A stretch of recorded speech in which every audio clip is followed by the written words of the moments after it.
Hello everybody and welcome to the debut edition of Hotel Karlifornia. I am your host Karlifornia Infirri, lead singer of Perth rock and roll band Jackson Koke. I've started this podcast because I wanted to create a platform that creates an avenue for some of the great performers of Perth, Western Australia to promote what it is that they do. At first, my friends will be doing me a favour by coming on the show to help get the name of Hotel Karlifornia out there. But the ultimate goal will be to have this podcast get to the point where it actually can be a favour to others. I want to help promote the great live music scene in Perth. I want to be a part of that process. I want to put a spotlight on the individuals behind the bands. I want to put people up on a pedestal, because it will be my hope that those listening will become even more invested in these individuals and will make an effort to check out their band live and leave their fucking house. Today on the podcast, I'm putting my friend Jacob Kenny up on a pedestal. He's the frontman of rock band Legacy of Supremacy and has played in other acts such as Beyond Never and Empire of Angels. Jacob and I talk for nearly 3 hours. I get quite drunk, but this is an extremely fun conversation and I hope people out there will give it a chance despite the length of the interview, and hey, you can always go back to it at a later time. In future, my aim will be to keep this conversation shorter, but Jacob and I just kept going and we just had so much fun with it. So I implore you, it's time to relax, and you know what that means. A pint of beer, your favourite easy chair, and of course this podcast playing on your home stereo. So go on, indulge yourself. That's right, kick off your shoes, put your feet up, lean back and just enjoy the conversation. After all, Hotel Karlifornia soothes even the sexiest beast. Ladies and gentlemen, it is my distinct honour and privilege right here, right now, on the debut edition of Hotel Karlifornia to introduce to you my very first guest. I've known this guy for quite some time. We've been pals. I can't quite pinpoint when we actually first met, but hopefully we'll figure that out as the podcast goes on. I'm talking with none other than the front man for local Perth rock and roll band Legacy of Supremacy. Ladies and gentlemen, this is Jacob Kenny! Thanks very much, man. It's good to be here. It's great to be here, mate. Yeah. Of course, at the Hotel Karlifornia. Yeah. Such a lovely place. Such a lovely place. Yeah, and such a lovely face. Yeah, yeah. me? Yeah. Absolutely. It feels kind of silly. You know, us sitting here and like I'm interviewing you. We're buds. We're friends. Yeah. But it's almost like, I was thinking about it earlier, you know, like when you're little and you're playing armies with your friends and stuff like that, and the girls who play hairdressers, or boys. We're not prejudiced here. You know, but it's like we're play interviewing. You know, we're just having fun here, right? Absolutely. It feels a little silly, but who knows, man? Maybe in 10 years' time, this will be the iconic first ever interview on Hotel Karlifornia, and you would be the first guest. I hope it just becomes one of those streaming Netflix things, and when you get the whole back catalogue, this will be the first one. Exactly. Yeah. And it'll be worth a lot of money, I hope. Absolutely. Probably not, but it's good to have you here, Jacob. You know, I came up with the idea of doing a podcast because the last time I think you were over here and we were having a few drinks, I thought this conversation needs to be heard by other people because it was very entertaining, and we were just talking strictly about, you know, our experiences, you know, with rock and roll here in Perth. So you were quite a catalyst for me thinking of this idea. Oh, I'm glad to have helped. I just like sitting around talking crap, really, about it, because everybody's got a cool story. Yeah, man. And you got a lot of passion for it as much as I do. That's why I think you and I kind of, are drawn to one another. For sure. Also, there's a sexual attraction as well. Yeah, but, it's an underlying feature. Yeah. Yeah. But it's great to have you here. And I really wanted this podcast to be like a platform for a lot of people out there to get the word of their band out there. And also who they are out there, because I think people like you and like my mate Kevin from Hail Mary, etc., are very interesting people with a very interesting take on music, and I think this is a good platform for people to find out about that. Absolutely. And, I mean, people are drawn to their social medias, and if we can show everybody this, and it's a different way of packaging what we are and what we have, hopefully people will kind of latch onto it and understand why we do what we do. Exactly. And I think before we really get underway, Jacob, I think we've got 2 tequila shots in front of us right here. You've got your chaser right there, because I don't have any lemon. So that's okay.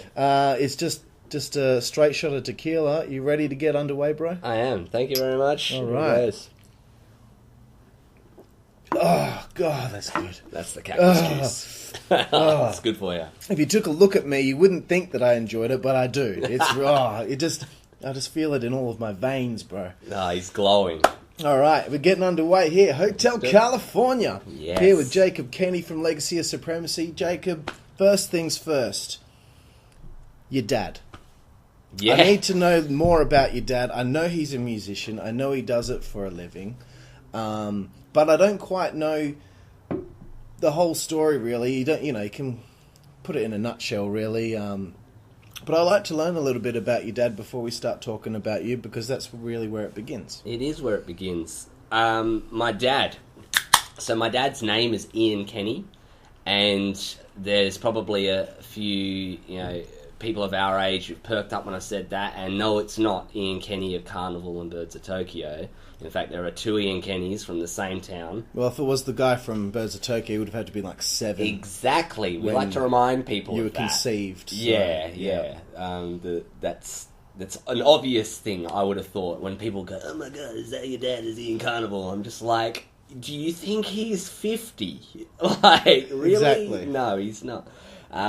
So, yeah, 2 Ian Kennys in Perth, both musical, both successful in their own eras, right? And in 2 very different ways. And my old man is a guitarist, and he's a singer, but primarily he's a guitarist. And in the days, the early days of Perth rock and roll, some might even call it the glory days of Perth rock and roll, when we had a very thriving pub scene and suburban pub scene. I mean, we just scooted up to the Morley just before, but where there's a Toys R Us there used to be the Cooler Bar Tav, and used to be the Morley Hotel. I think that's where... man, it used to be really fun around here. Yeah. I think it's where Dan Murphy's is. It used to be this huge pub, 1,200 people. Oh, really? Yeah. Oh, and shit. you would get big bands playing in suburban pubs. Right. And people would come out. 1,200 people would come out and see a band. That's and insane. You got local legends like the Frames. They were well known. And you got the Jets. The Jets are one that everybody can relate to. I think if you live in Perth and you know who the Jets are, well then even your parents can tell you who the Jets are. And my dad was just one of those guys, and he was in a band. He's been in many, but at the time the main one that I'd bring up is called True Colours. And he was with some very talented musicians.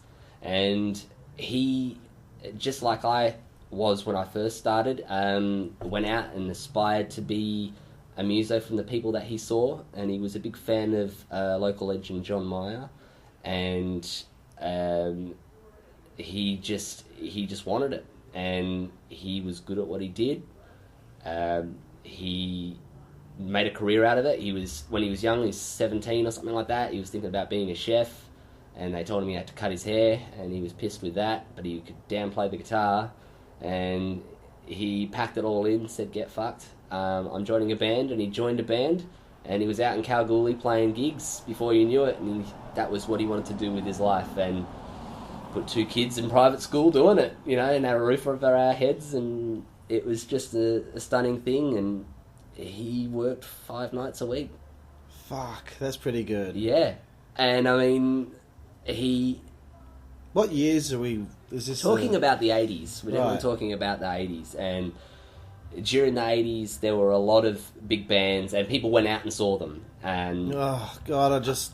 yeah. It does my head in, man. Like, I read... Sorry to cut you off, No. but I read Mark Evans' book. The guy was in AC/DC for a few albums there. And just hearing about... They're playing, like, every day of the week, originals, and the places are filled. And I'm like, imagine trying to put on a gig on a Monday or a Tuesday here in Perth and trying to get 300-400 people in there. No chance. But people used to do it back in the day. Well, they actually used to do a couple sessions. I mean, where the Belgian Beer Cafe is, used to be the City Hotel, I believe. Hopefully not going to be told that I'm wrong, but I'm pretty sure that's where it was. And that would be a venue where people would go and see bands that would hold a couple hundred people. Amazing. And you'd do the early session there, and then you'd move to the backstage bar, which is Amplifier. Right. And I've you'd heard do of that the one. after midnight session. And you'd do 2 gigs in a night.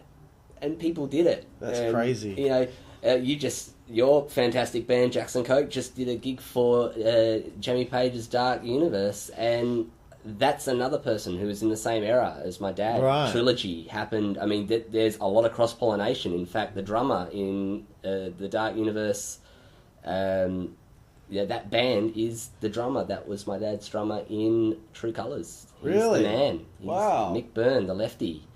You know, so, I mean, as much as we all know each other now, the old guard, we might call them the old guard now, but they all really knew each other back then. They had their own scene, but a lot of it was a cover scene. The original scene wasn't, or, I mean, I'm sure it was as prevalent, you know, but 1,200 people would show up to go see a cover band Yeah, it's insane. on a Wednesday. 1,200, I mean, like- good lord. To me, you just saying that, it feels crazy to me that my band was on the bill of another band whose drummer drummed for your dad. Yeah. 6 degrees, not even 6 degrees of separation, it's like 3. Yeah. Like, it's crazy. It is. It's absolutely, it's amazing. But, Perth is so small. oh, yeah. What do they say? 6 degrees of separation everywhere else and 2 degrees here. Yeah. Right. Excellent. Then your dad's continued on to Yeah. make a living. How old's your dad now? He's, I might get it wrong, 54, 55. He's still playing music. I mean, he's done a range of other things. He's worked in music stores. He's been a promoter as well. He was the entertainment manager at the Roebuck Bay Hotel in Broome. He was the resident musician at the Cable Beach Club in Broome for several years. I mean, the guy's Right. made a living. I mean, we owned tour buses. It was fantastic. You know, that was the stuff. And I mean, even now he's still doing. He'll do an acoustic gig. He'll do an electric gig solo with some backing tracks. He's still got a band. So his acoustic gig's called Cruise Control. They play at the Jarradale. I think they're looking at moving up to Kalamunda soon. Even the Morley. Yeah, still doing it, man. You can't keep him down. That's awesome, man. Good on him. Interesting to hear a bit more about him. When were you born? 88. 1988, so a year after me. 88 was a good year. It was. 87 was a good year as well. Yes. Appetite, Hysteria, things. I don't know, was Slippery When Wet? I don't know. Few good albums that year. Sure. 88, you're born in 88. Like, you and I should not have been born in 88. No. We deserve to have been born at the right time, like in the 60s, so that we could be in our 20s in the 80s. Yep. And things would be different for us musically. I truly believe that. As do I. But look, this is the card we were dealt. But I want to know, a young Jacob Kenny growing up. He's got a dad who's a rock and roll musician. He's, obviously a big influence on you. How big of an influence on your taste growing up was your dad? Completely. I mean, he completely affected my taste in music growing up. I won't give it all to my dad. I'll definitely give it to my mum too, but the reason they have such a good relationship is that both of them know good music and always have, and they do agree on good music too. And I mean, I like to say that I got a lot of my rock and roll from my dad, but I got a lot of it from my mum too, and she encouraged me to do it. Well, I guess to follow a lot more of the modern and up-and-coming things. I never knew what the Chili Peppers or the Offspring were until my mum brought them to me. Really? Yeah. But, I mean, my dad, growing up, I've got fond memories of Gary Moore being played in our house, and one of my favourite albums was a Whitesnake album that we had, and Come and Get It. And, I just love Whitesnake, and taking Use Your Illusion 1 and 2 to school for show and tell. Many times. How old have you been then? I would have been in primary school. Gosh, I was so late to all that stuff. I was very lucky to have that early on, and I really dug it. But I mean, we're talking about the mid-90s now, and I'm a young kid with a high-pitched voice who loves listening to Guns N' Roses. I've got long, blonde, wavy hair that I can sit on in a PSD ear, and everybody else is listening to the Backstreet Boys. You can imagine how high primary school was for me. but that's the gift that my dad gave me as a kid, and never let it go. Right on. What was the first album that you bought yourself that was yours? The first one that was yours, not raiding your parents' album collections and record collections, but the first one that you had yourself. That I went and bought. Or maybe you asked for Christmas, or you received and it was yours. If it was something that was given to me that I've got a lot of fond memories of, and this is going to be weird, it's going to probably throw a bit of a spanner in the works, and it was The Offspring. It was Conspiracy of One, and right. I remember getting that, and that was when I first started high school. I was in year 8. It had only just come out. But I was the kid who used to record a lot of stuff on tape, off the radio. Yeah, so I used to make a lot of tapes. I used to do it too. Yeah, so I had heaps of stuff like that. But the first album that I actually had was Conspiracy of One, and I wore that sucker out. And after that I got a bit of Chili Peppers, but I really remember getting Van Halen's The Best of Both Worlds a couple years after that. And I bought that with my own money. I'm fairly sure, if memory serves, but I was so excited by that thing because I'd heard Eruption and my brain fell out. Of course. I mean, as many guitarists, especially with a young age, hear that and go, oh my God. I mean, now when I hear it, I skip it because I've heard it so many fucking times I can't handle it anymore. Yeah. I love it, but enough's enough already. I mean, you can almost recite it. Yeah, it's like Summer of '69. It's like, all right, I heard it. Yeah. Like the band The Cure. A lot of people love The Cure. I think I can go the rest of my life without hearing another Cure song. It's too much. I've heard it enough. That's enough. I've filled my quota. I'm done with it. I mean, I skip Sweet Child of Mine. Me too. For sure. When I was to advertise, I skip, Welcome to the Jungle. I get to It So Easy and keep going through. And then Paradise City, no way. Skipping that. Sweet Child, skip that. But they're not bad songs. They're great songs. Love them, but I've heard them a million times now. For me, I thought you might be interested in hearing my first album. I'd love to hear it. I specifically asked my mum because there was an advert on telly for it, and I wanted it. It was Midnight Oil 20,000 watt RSL, their greatest hits, basically. And every night in grade 7 when I went to bed, I put the album on. Wow. And I'd go to sleep listening to Midnight Oil. That's fantastic. Yeah. Yeah. But other than that, my CD collection was... Here Come the Men in Black, and Spice Girls and Hanson and stuff like that. Oh, I had Hanson. Yeah. Yeah, Hanson resonated with me as a young kid, Yeah, you would have had the Mbop single maybe. Oh, for sure. Man, remember Singles? It was oh, yeah. Gosh. Alright, so I want to know, I know it's probably hard for you to think back, because you obviously, as soon as you're born, the music that your mum and dad love, that's playing through the house all the time probably. But is there a song that comes to mind that you think could be your coming to Jesus moment? Wow, I fucking love rock and roll. Is there anything that comes to mind? I feel like I've had that moment many times, and I mean, if we're going to talk about the first time I listened to something and just went, I'm coming to rock and roll. Rock and roll is going to be my thing. I might actually say it was actually Status Quo. Right. And it was rocking all over the world. And because I loved Quo as a kid, and my dad was in a Quo tribute band for a little while too, and I was just a real fan of it. And rocking all over the world, yeah, rocked me all over the fucking world. I can see a kid hearing that song and being into it, because it's something you can dance to, you can move to it, and it's kind of fun. For me, you know, and hopefully I don't keep repeating this story in every interview I do, but Winds of Change by Scorpions. Oh, what a song that one is. And I'll tell you what, I was sold at the whistling at the beginning. Yeah. I love that. And that's not a skipper.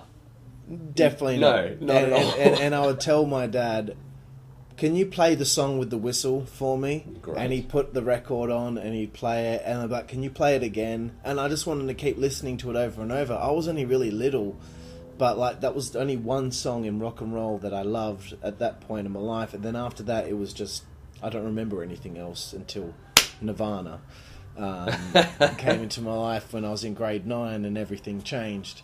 But this isn't about me, this is about you. No, it's about the both of us, man. It's about rock and roll.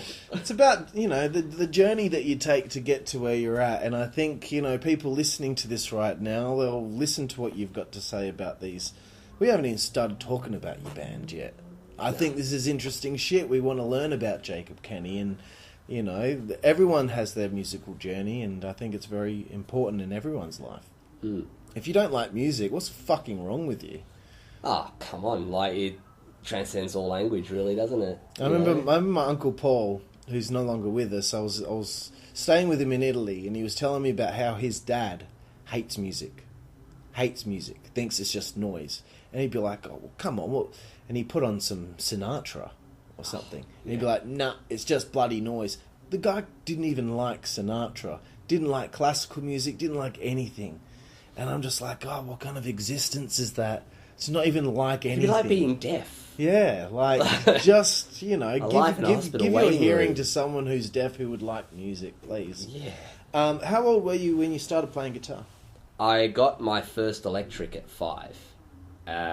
So I call that when I started playing. Do they have little electric guitars for little kids? Yeah, they do. Don't see them very often. You don't. And I was a really little kid. I was always the smallest in my class kind of thing. And I mean, I was a tiny kid and I was 5 years old. And I remember before I got it, because my dad had the typical black 70s headstock Fender Strat as his main beast, amongst others, you know, and he put that on me and said, here you go, try to get your arm around it, and the thing was bigger than I was, and I couldn't manage it, but he had a guitar that he ordered, not an expensive one, it was called a Kingston Electric, and it had a full-scale neck on it and a 3/4 body, so I could get myself around it. Right. And it looked ridiculous when anyone else played it, because the body was quite small, but I loved that thing, and I started playing, I got that for my 5th birthday, and it looked like a baritone because the neck was huge, but I played that. I didn't get another guitar until I was in high school. And I started learning then. I don't think I really got it and realised the importance of it until I was probably about 11. It was always nice to say I had a guitar and I could play some stuff. I could play some chords. I could play a bit of, here and there. And that's not even to impress the girls, because at 11 they've got cooties. You don't exactly. Want to do with I didn't want them touching my guitar. It's not even about the sex, man. It's just about telling people, I like playing my guitar. It was more about, you want to come over to my house so I can show you my cool shit. I'm not going to show you my Legos, I'm going to show you my guitar. And I had a Marshall stack. I had one of those tiny little Marshall stacks, 1 watt. That's very cute. And I love that fucking thing. And the older I got, I mean, I've always been a mad scientist. And I started figuring out how I can make the damn thing louder. And I'd stick it in a big cardboard box, and all of a sudden it'd echo. And I was like, now it's louder. Wicked. But 11, I really got into it. Right. That's when it changed. Right. So I mean, you're a little rocker at 11 years old. What's So, I mean, I guess you're a year younger, so, I mean, I guess high school for you ends in 2005. Yeah. So, 11, 12, 13, you're going towards, through high school. What is school like for you as a rocker? You're obviously always in the music class and all that. I always felt like people thought that the people in the music class were nerds. I thought they were nerds. Music class was for nerds. Music class was for nerds. Okay. But I mean, we would have made it cool. Yeah, we would have. I mean, I just fucked around in my music class because all I could do was sing. Yeah. But I couldn't do what I wanted to do, which was be Kurt Cobain. Yeah, right. You wanted to be Kurt Cobain. Can you believe that? No. You believe that? The guy that's got the fucking cross earring like George Michael dangling from his ear and wears spandex on stage now. I wanted you wear to spandex on stage? Oh, when did this happen? Have you not seen me in spandex? I haven't seen your spandex Well, yet. after the interview, I'll give you a little bit of a fashion show. Cool. Was it? Were you a nerd? Did people consider you a nerd because you were in the music class? No, and I wasn't in the music class either. You didn't? Oh, I didn't. Wow. And that was an interesting story in itself because I wanted to be, badly wanted to be. I went to a Catholic high school because my mum wanted to put me in the best school she could, and I was all boys or no co-ed. So the girls were wearing the school uniforms. Yeah, fantastic. It was fantastic back then. Now it's a bit weird. Yeah, I mean, like at the time, I was stoked because I was hitting puberty and everything was fucking rad, And I knew I could play guitar, and I was starting school. I already had an edge. But like I had to cut all my hair off, so that was a devastating moment. Lost my identity, took my piercings out. And, Don't get me started on me cutting my hair and losing my identity. It happened a few times. Yeah, it was a horrible, horrible thing, and I felt gutted, and I really wanted to join the music class. I wanted to do a show band, and I was like, "Fuck it, I'll play guitar in the show band." And you had to have lessons with that too. And I went for an interview with my old man, and turns out my old man taught the guitar teacher at the school, and he said, "Don't listen to him because that guy's a fucking dickhead. Right. You want to learn how to play music at home." Listen to your old man. Yeah, well, he said, "What are you going to do? You're going to sit there and go play the guitar line when the Saints come marching in, or you're going to sit at home and we're going to learn how to play what you want to play. Don't waste your time." And so I said, all right, fuck it. And I regretted it because I had a lot of friends, and the original drummer of my band he was a drummer in the school band, and they had their own little niche. And I didn't find them nerds, and they were the indie kids. They were we're a little bit too cool for cool kids because we're in the school band and we don't associate, And that was something that I wanted to be involved in. But my old man was like, "Nah, you're better than that, fuck that." And I didn't think I was better than that. I actually felt like I'd done myself a disservice. But nice one, Dad. But to his credit, though, I learnt so much at home with him, and I just found another way. I used to go to a youth group that was around the corner from my house, and they had bands playing there all the time. And I got a bunch of friends from other schools. I had friends from primary school that went to different schools, and got a guitar, and one of them got a drum set and bass. We conned one of the girls to get a bass for her birthday, and she got it. We formed a band, and we were 14 years old. And we were called Scar of Mind. And we played covers of Gyroscope and covers of The Offspring, and, and we learnt to do that, and I did that after school, and I liked that a lot, and I think that was better than when the Saints come marching in. And I think people thought I was cool because of that, right? Not because I was in a school-based thing. And I got all my mates and told them to come to youth group on a Friday night and check it out. I'm in a band, and we stumbled through one song, and we thought we were gods, as you do. It's always the way, isn't it? You got that high school band, and you play those early gigs, in front of like 10 people or whatever, and you think you're really fucking cool, and you're on your way to making it.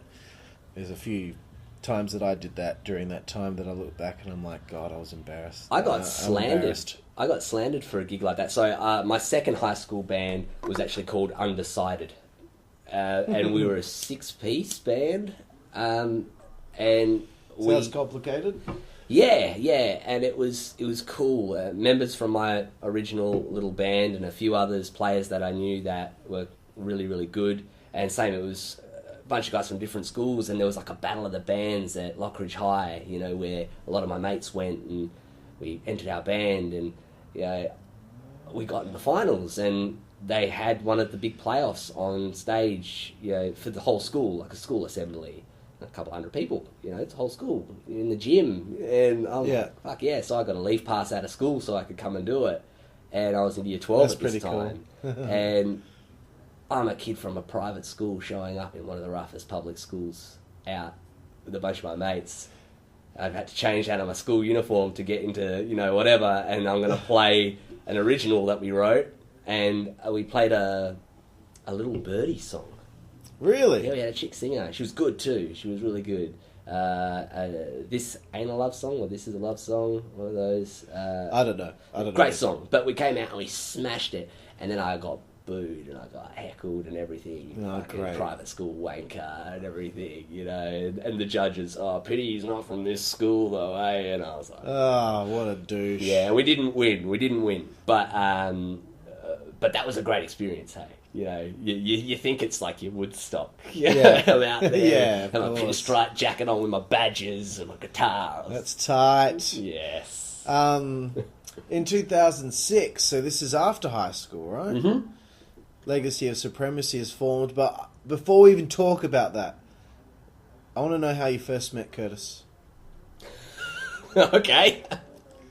Because, I mean, he's your brother. He's your musical brother, right? I mean, he's been there since the start, and he's still there now. He's a really important guy in my life. And... He's very handsome, too. Oh, fuck yeah. And I'm saying that because I know he'll be listening. Oh, yeah, he better be. Yeah. We've passed off as twins before, more than once, and... Has he ever had long hair? Yeah, for sure. His hair's been longer than mine many a time. I'll dig it up one day. I'll show you a great picture of the two of us convincing some girls at the OBH that it was our birthday and we were twins, and just having a great old time with that. Curtis. So he's a year younger than I am. Every year there's a good one, right? So he's still in the 80s. He's 89. Right. And I'm working at my first proper job at Coles in Naranda Palms. And, right. I'd done my training on the checkouts and I'm all good, you know. And I had my first proper shift and it was on a student-free day. And it was starting at 4 in the afternoon, being a student-free day. And I hung out with a bunch of my idiot mates because their parents were at work and raided the liquor cabinet. Oh, and got quite smashed, and Sick. I was enjoying it. I like where this is headed. And a couple of girls were there from school, and you know, you're just enjoying your life a little bit. You know what I mean? And Wicked. It's 11 in the morning, and I was tasting the dory for the first time. You know, and my phone's ringing. It's my mum calling me. Where are you? You're starting work in half an hour. It's your first proper day on the job. And, and I'm going, fuck it, you know. Yeah. And in the end, I know, I've got to go. Get on my bike and I rode home, get in there just in time so she can drop me off at work. And my eyes are, you know, you've obviously been drinking, you know. Yeah, I know that feeling. Yeah. And my mum's screaming at me and she's like, I'm putting you to work and I hope you get fired. You know, I hope they see that you've been drinking kind of thing. Right. And I'm going, oh shit, they're going to catch me out. And I go and they give me a tie and say, tie this. And they say, you know how to tie a tie, don't you? I'm like, oh yeah, I'll go to private school. What's the fucking do, you know? Yeah. Tie it, no worries. Stand on the checkout and I do the job. It's a short shift, you know. And I'm getting through it and there's this guy standing behind me and he's got the headphones on and he's training, you know, learning how to do the system. He turns around and he's like, you alright? I said, oh man, you know, I told him what had gone on and he's like, oh, that's fucking cool. And that's Curtis. That's when I meet him. Wow, that's cool. And I get to know him a little more as we hang out. And my high school band, Undecided, the second one, was finishing up. And he was in a high school band called D-Rage, and they were finishing up. And he was a guitar player, and he was a Metallica nut. Yeah. You know, and he was just like, oh, I play guitar. And I'm like, oh, me too. And I finished with this band. I don't like that guitar player, you know, don't like that fucking singer, you know. And he's like, yeah, mine's over. I'm like, well, I got this bass player, he's great. You know. Is that Carl? That's Carl Ptolemy, yeah. Carl Ptolemy? Yeah. And I said, he's a good dude, he's a really good bass player, he's got awesome amp, awesome guitar. And there's this guy who was in the high school band, and he's a drummer, and he's a nutcase. And that's Alex? That's Alex, and he's a dear friend of mine still to this day. And so the guy's nuts, but he can play drums, and he'll be awesome. And you should join us, and we're going to start a band. And he said, okay. And the four of us, yeah, You got together? We got together, and that was it, really. You know, Carl was just like, well, what are we going to do now? I said, no, I've got a guy. I've got two guys, you know, and we're going to do this. And before we knew it... And you were singing?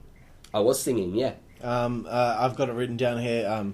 You quickly wrote a handful of demos, including the well-known Haze of Black and White, which pays homage to your turbulent graduation year. What was the turbulence? I'm intrigued. So that's a good story. So Haze of Black and White refers to checkers, actually, like checkerboard. Yeah. And the punk rock thing that we were really into. So, I mean, as much as I love metal and rock, I mean, the punk rock movement meant a lot to me. Green Day meant a lot. The Offspring is, you know, as it was. Blink-182 is huge. And the black and white checkered vans and, you know, checkered armbands. And, I mean, I had checkered everything. I loved this shit. And me and a handful of my really good mates, we all... were very similar in that kind of attitude and similar tastes in music. We all finished high school, and everyone turns 18 that year.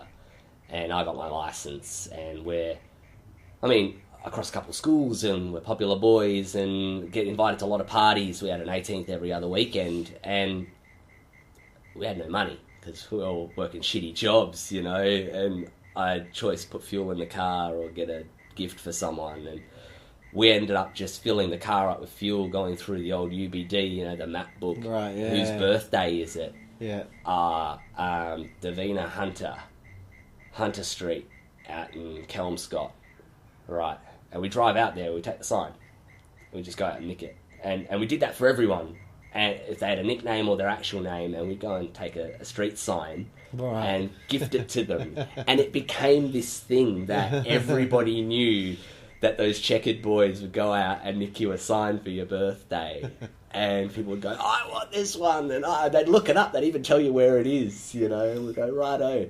And we just got into mischief. And we'd go out every night, you know, looking for that name to give to you, which is a line in Haze. And it was just a mad haze of black and white. You know, we were just out there just nicking shit to give to people.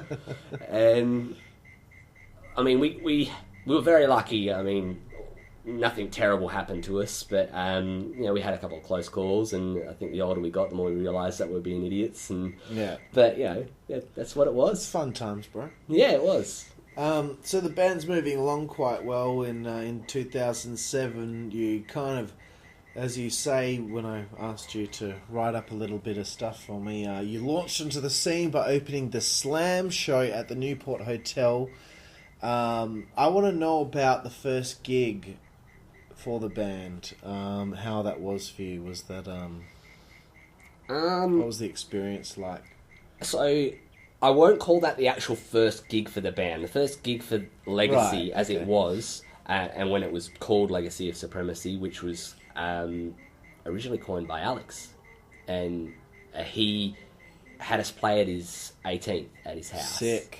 And I overstressed myself because I put too much pressure on myself. And I still do that now. I'm getting better, but I put a lot of pressure on myself, and I was I had to be good, I had to be perfect, I had to be great, and inevitably I'd make a mistake, and I thought that everybody knew of my mistake. And, and I beat myself up and over no one it. knows. Nobody No one ever knows.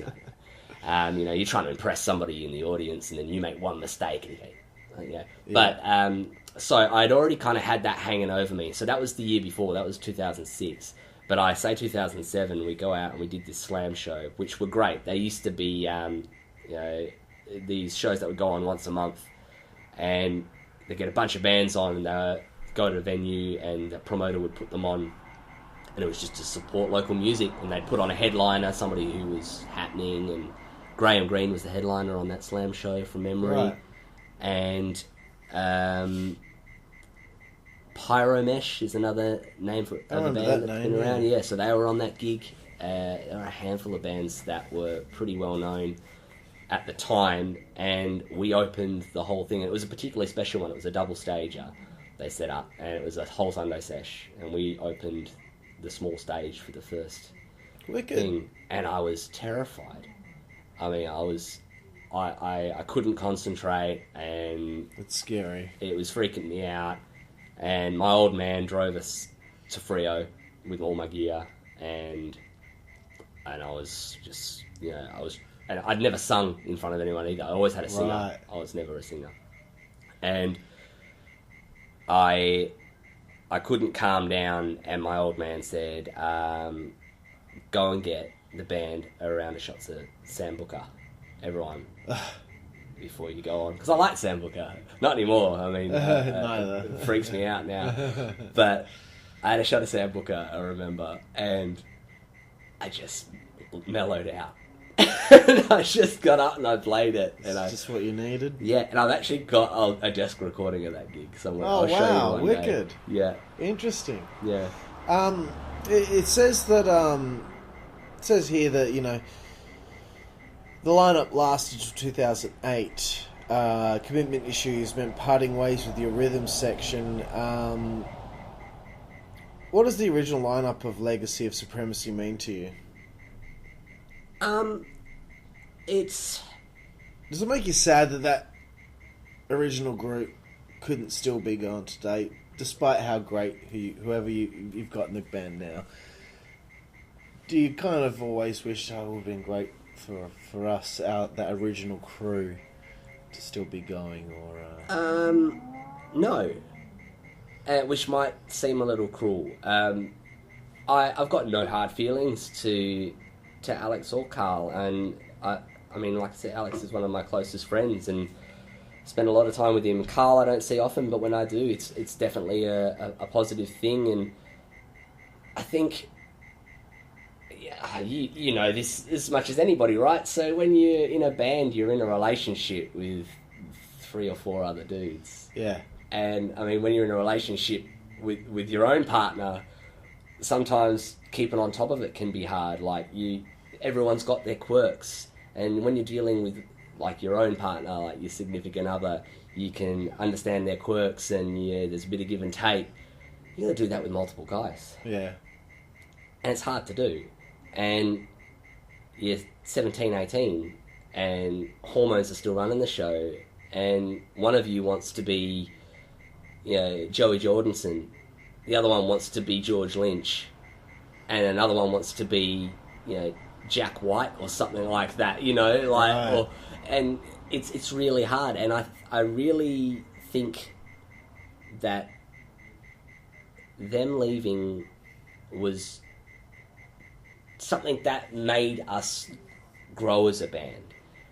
And I don't think that they feel negative towards it either. I mean, Alex comes to see us play all the time, loves it. I don't think he stands there and goes, I wish I was still the drummer of this band. Right. It means a lot because nostalgia is what it is, and I think about the time and I go, it was a good time, they're a good bunch of boys, and what we did there I wouldn't have been able to do with anybody else. Yeah. But I'm glad that we took the steps that we did. Yeah. Right. I want to take a little bit of just to jump into a different section here. I might just take another beer while you're doing that. Do it, bro. Do it. Do you need a bottle opener? Yeah, if there's one around. Yeah, Are you going to lighter it? Got the lighter. There we go. Classy. So, you know, I mean, after this, the band restarted with Dan Jansen on bass and Trevor James on drums. Yes. Did that lineup last a bit longer? Yeah, it did. Because after this, all I've got is something, you're going until about 2012, maybe with this lineup, or maybe I'm wrong. Yeah. So that's 4 years. That was stable. 5 years almost. Yeah. That's a pretty good run. It was. Dan Jansen was actually the facilitator of that. I mean, there's varying opinions of many people we've had in this band over the years.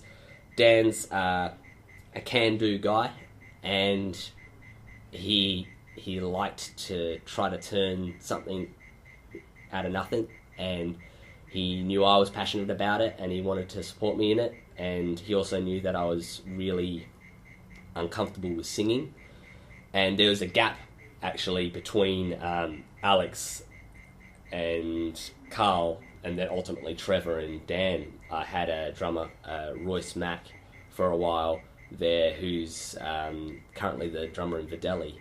Oh, right. And Royce is an absolute machine of a drummer. I knew him, but he was young. I mean, he was 16 kind of at this time, and we were much older. It was very hard. He didn't have transport, good to get around, and it was a really, really hard thing to get him really on board, but he helped us do a lot of demoing. Trev I had known for years and didn't know he was a drummer until I got drunk at his birthday and we jammed in his living room. But from that and Dan Jansen, Dan just kind of shook it up. He said, "Come on, let's do it then." And I said, "Okay, yep." And he filled me full of fire and confidence, and I had plodded on and gotten into my career by then, and I was working and I got some bit of money behind me, and he said, "You don't want to sing? Why don't we get a singer? I know a guy who sings." And we got Alex Giles, who was exactly the same. He was in TV and film, and he was just this huge out there presence guy, and it had its own momentum. Yeah.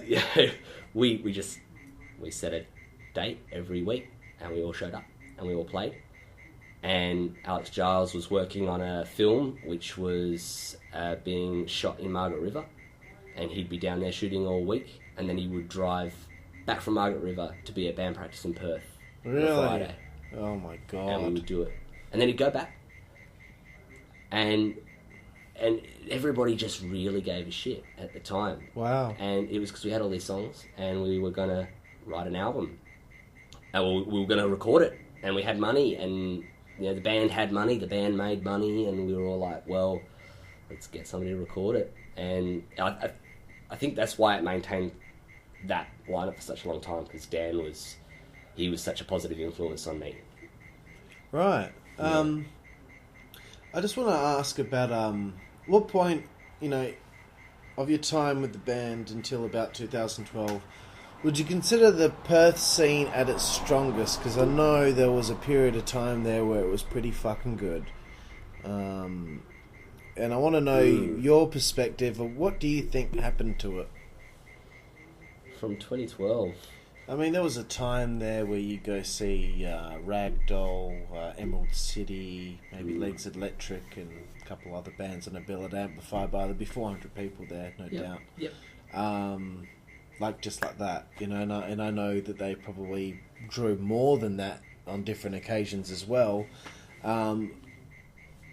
What happened to the Perth rock scene, in your opinion? Yeah. 2012 is just a weird year. A lot of shit happened to so many people that year, myself included. And it's so funny that you pick that as seems to be almost like where it seemed to feel like it went to shit. It just seemed like it's kind of around that time. I remember being at some gigs around then, because that's when I started really getting into it. And I remember being there right near the end, and I got to be there for a few of those big shows. But then after that, when I go to a local rock gig, it just died off. So I I don't 100% understand it myself. I mean, it might be a very hard question for you to answer. No, I think it's a hard question for anyone to answer, and I think there's a lot of fingers. You can put your finger at a lot of things, and print advertising was out, and online advertising was in, and there was a period of time there where you could advertise online and reach an audience very easily, as well as reach them in print. Yeah. Now it's very hard to do that, and it's because people get the shits with having to see stuff constantly, and people can pick and choose what they see on a daily basis, and if they don't want to see what you're selling, then it's hard to reach them, even to tell them that they might like it. I don't know if that's necessarily affecting it, but the change from print to online was probably something. The cost of going out and having a good time has got a lot to do with it. I agree. I think, I mean, I even see it now. You want to go out and just have a couple beers and see a band. It's $15 on the door, which you don't mind paying because you know that's going in the pockets of the guys who are playing. Hopefully, most of the time it should be, unless they're on some sort of crooked deal or there's a lot of overheads. But you don't mind being out of pocket to be on the door, but then when you get in the door, you've got to pay over $10 just to have a beer. You buy 4 pints of beer. You could buy a carton of beer and stay at home. Absolutely, and people do. And you that's don't not even including anymore. It's not even including the door fee. It's not even including the Uber it costs or the you, or the taxi, or all that to get there. You know, who wants to take a bloody bus and train? No one really does. And there's all this. Yeah. You know, if you want to go out, you got to be prepared to spend nearly $200 if you want to have a good night. For sure. If you don't drink, then maybe you're all right. I turned 18 and I went out to Black Betty's and I took $50 and I still had a cab ride home. Yeah, and now it's changed. 6. Yeah, now it's changed. And as well, we were talking about, you know, my old man playing in suburban pubs. Suburban pubs don't really exist anymore. I mean, we're playing at one, which is going to be great. That's awesome. Yeah. 1st of June, that's a suburban pub. That's looking after the scene. I mean, the Civic's another one, but at the moment, really, you want to go out and see something. You've got to trek from wherever you are to the city. And people don't live in North Perth anymore. No. People live in Alkimos. Yeah. It's going to cost them nearly $100 just to get there before they play anything. And it's hard. Yeah. And I understand that. People, It just seems very difficult to keep people interested in rock and roll engaged in the local scene. I really wish I could figure out a way to keep everyone engaged, but, you know, that's just something that we're going to have to work on. Taking them to the masses. Because, you know, your band, our band, there's a few others that we're friends with. We've created a little community there, and I think, you know, if we keep chipping away, I think we can turn it around. I think people will get bored staying at home. I think if we can convince them, you know, somehow, some way, we can convince them to come out and see us every now and then. You know what I'd love to every do week, but with that kind of format? And maybe I give away too much online, and I don't think I've got particularly novel ideas, but my old man used to tour all over the state, and he'd go out to Kalgoorlie and do a gig.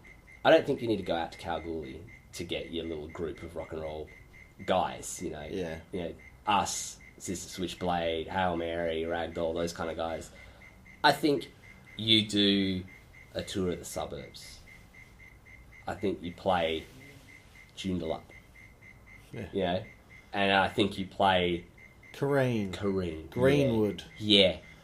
A couple of those pubs that are still around. Yeah. And I mean, I know they've got, you know, bingo or some, you know, quiz nights some boring shit. Yeah. Just, that's fine. People go to it, but advertise it a couple months in advance. Get somebody behind you. Say, we'll do a Thursday night.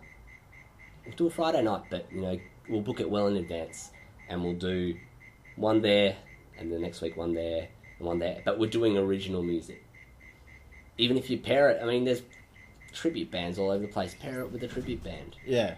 You know? And tour the suburbs. Take it to them. It's a cheaper night out. Yeah. They're getting $10 palmies, right? Exactly. I think that's what you kind of need, right? I hope so. I might have a little break now. We'll play a song of yours. Sure. Have a little break and come back to continue this interview. We're about halfway through now, I'd say. Oh, yeah. So, what song of yours would you say is your favourite Legacy of Supremacy song that we can put on right now for the people to hear? Favourite? I always want to say Lucid, but Lucid is probably one of the better known ones, so let's put something that's not quite as well known. Right. Yeah, let's go with Replay. Replay. Yeah. Alright, we heard it from Jacob Kenny here, ladies and gentlemen. We're going to be hearing the song Replay from Legacy of Supremacy, and we'll be back with you shortly. Thank you.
Alright, that was Replay by Legacy of Supremacy, and it just so happens that I'm still here with the front man himself of Legacy of Supremacy, my boy, Jacob Kenny. Jacob, how you feeling?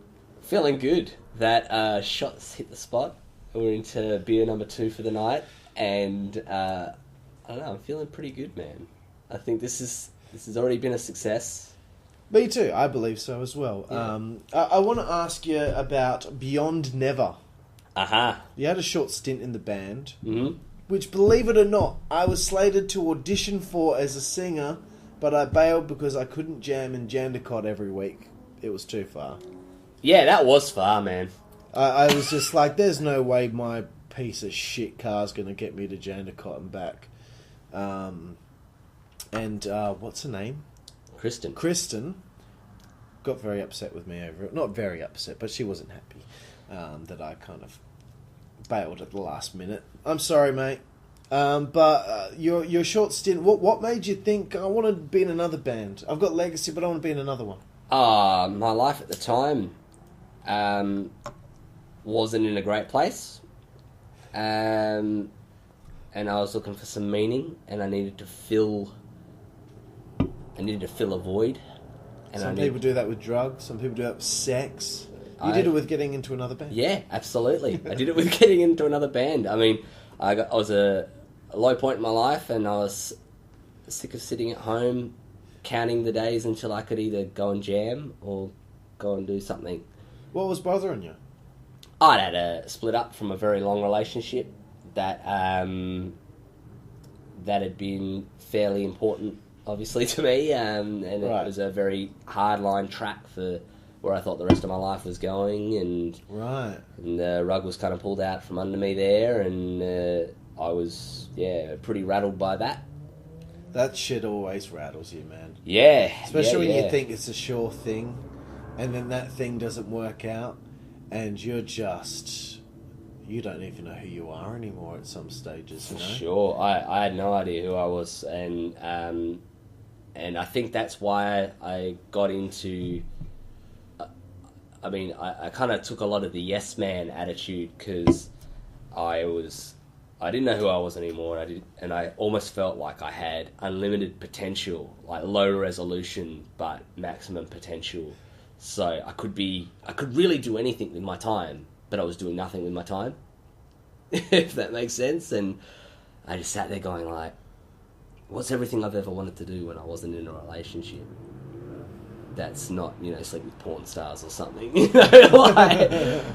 and it was, I want to play in a band. I'm playing in a band. I'm playing another band.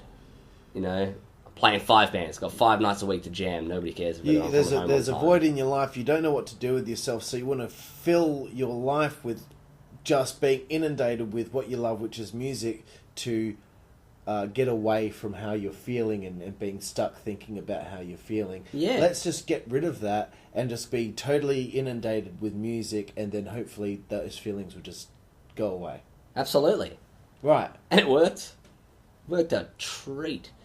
And I think, it's one of those things why everybody gets into bands as they get older, or even when they're young, not just because they love music, but it's a social thing. You're in a relationship with a bunch of other people, and you get to make new networks and have new experiences. And Kristen I knew because she was in Reaper's Riddle, and I had played gigs with Reaper's Riddle before, and I was a fan of the band when they were in what I would call their peak, when it was in the first couple of years of that band, and they were doing really cool stuff, and I liked them because they had a bit of that Disturbed feel about them, and she was kind of tarred by that brush. I shouldn't say tarred by that brush. She was affiliated with that, and she was doing this band, and I went, oh yeah, I'll do that. And I drove from Karen up to fucking Jandakot. Right. And so it was Jandakot for you? Yeah. Carn up. Oh, yeah. God. Good Lord. Anything with an up? Yeah, no. Joodle up. Manjum up. All the ups. It's far. Fuck. But I'd do that on a Wednesday, and then I'd have Legacy on a Friday or a Thursday, depending. So it would be back to back, and I wouldn't get home till 1 a.m, 2 a.m, quick dinner, sleep, get up, go to work, do a day's work, go do it again. But it was worth it. It was really worth it, in my opinion. And we had a really interesting connection of people there, and we had Vince who sang in that band for a while. Vince Neil from Motley Crue. Wow. Yeah, Vince Neil. Yeah, I mean, he lost a bit of weight. He wasn't a fat fuck at that point. Vince from Tempest Rising. He was Right. the singer. And Vin. That's the first person I'm friends with on Facebook. Is Vin. Is he the singer? He was. Very nice man. Fantastic man. And I've had opportunities to play with him a few times, and some of them I regret not taking up. But wonderful bloke. And really enjoyed my time with him in Beyond Never. Clayton Mitchell from Reaper's Riddle also ended up singing. We had a period where we had 2 different singers. Plus I was singing, so we had 3 singers. Wow. Can you imagine 3 of you on stage? No. There was 7 of us in that band. Oh my god. There were 7 of us in that band. No point splitting the fee that you get paid from the door. I know. Let's just put it back into the band because we wouldn't even be able to afford a £quarter meal with that. I know. But it was great to stretch my legs in something that was a little bit foreign to me, and I was always a big fan of Sabbath, particularly the Dio Sabbath. I mean, I've got no upset about Ozzy. And I really loved Dio's Years of Sabbath, and I saw that as a band where I could kind of use that part of my influence in playing. Right. And it came across quite well. Really why did it not last the test of time for you? You got 7 people in this relationship. There were a lot of issues in that band, and they were, a lot of them were left over from relationships between people in that band before we'd even walked in the door. Right. We walked into some complicated stuff. It was nobody's fault, and there's definitely no love lost there. I mean, I caught up with Kristen most recently, and yeah, she's a great girl and a great guitar player and a great person. It was just a hard time for everyone, I think. We'll talk about 2012 being that year, you know. Yeah. And, yeah, we walked into some leftover rubbish. Again, somebody wanted to be the next Blackmore, the next person wanted to be the next singer out or whatever. Right. And people pulling in all directions was very hard. And what I found was a lot of the time it was me, the drummer and the bass player in the corner, making dick jokes at each other and just generally saying, you know, how funny is Steel Panther, but how good's that fucking guitar player? You know? So yeah, we drew a lot of lines in the sand while we were in that band, which wasn't great. But the gigs that we played, when we got on stage and we actually played, all of it went away. We were so cool as a unit. And I've got this great photo from the Beat nightclub, which is another one that doesn't exist in the format that it used to. I remember that one. I did a Black Sabbath tribute gig there with Beyond Never and Legacy in the one night. So I played both bands in the one night, and Legacy played first, then there was a cover band, Krankenstein, and then there was Beyond Never. And I sang a 45 flat out, and I did a bunch of the Aussie glam solo album stuff, as well as all the Legacy tunes. You know, drank 5 beers, got up on stage, and then did, you know, War Pigs and a bunch of Beyond Never stuff. And there's this great photo of Clayton Mitchell, the singer, one of the singers, and he's around me singing at me with this look on his face, and he looks like I remember the review of a gig that we did, an unhinged Disney villain was the best way I could have described it. He was described, but he has this look in his face as he's singing at me, and I'm leaning right back and I'm looking at him, and it's this look of just pure hatred into his eyes, and it's this amazing demonic shot. We'll pop the picture up because this will be on YouTube, so we'll pop the picture up if you got it. Yeah, for sure. But it's funny because even though there was infighting and there was all kinds of issues, but when we got on stage and he came up and he stuck his arm around me, I did have this moment of who's touching me and go away. But when I looked at him, I've got this look of pure hatred, but it's actually not really hatred. I mean, it's just, it is slipping into the glove, you know, you slip into the persona a bit. Yeah. We did have a lot of fun. We had a lot of fun when we played. Excellent. Yeah. Well, I mean, you stepped out of Legacy and did two at once, but then you left that and straight back to Legacy. I guess Legacy has always been the constant in your life. Yeah, I mean, Beyond Never just tacked on whilst I did Legacy. Legacy never stopped, and it's one of the better times. I mean, I don't think any parts of my life now are bad at all. I love my life, but when I think about those times, I was so busy with music, it was thrilling. It's awesome. Most weekends, I knew I had a gig or a gig coming up, and I loved that. It was either that band or both in the same weekend or both on the same bill, you know? Yeah. Another sidebar. Out of the blue, we're getting away from the timeline. Something out of the blue. Yeah. I want to ask you, do you have any promoter horror stories? Promoter horror stories? Promoter horror stories. Anything at all come to mind?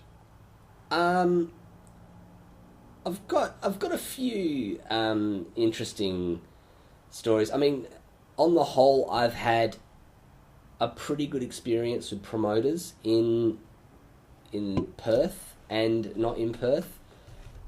I mean, other than disputes over when we're getting paid occasionally, I mean, I think everybody goes through that. It wasn't a direct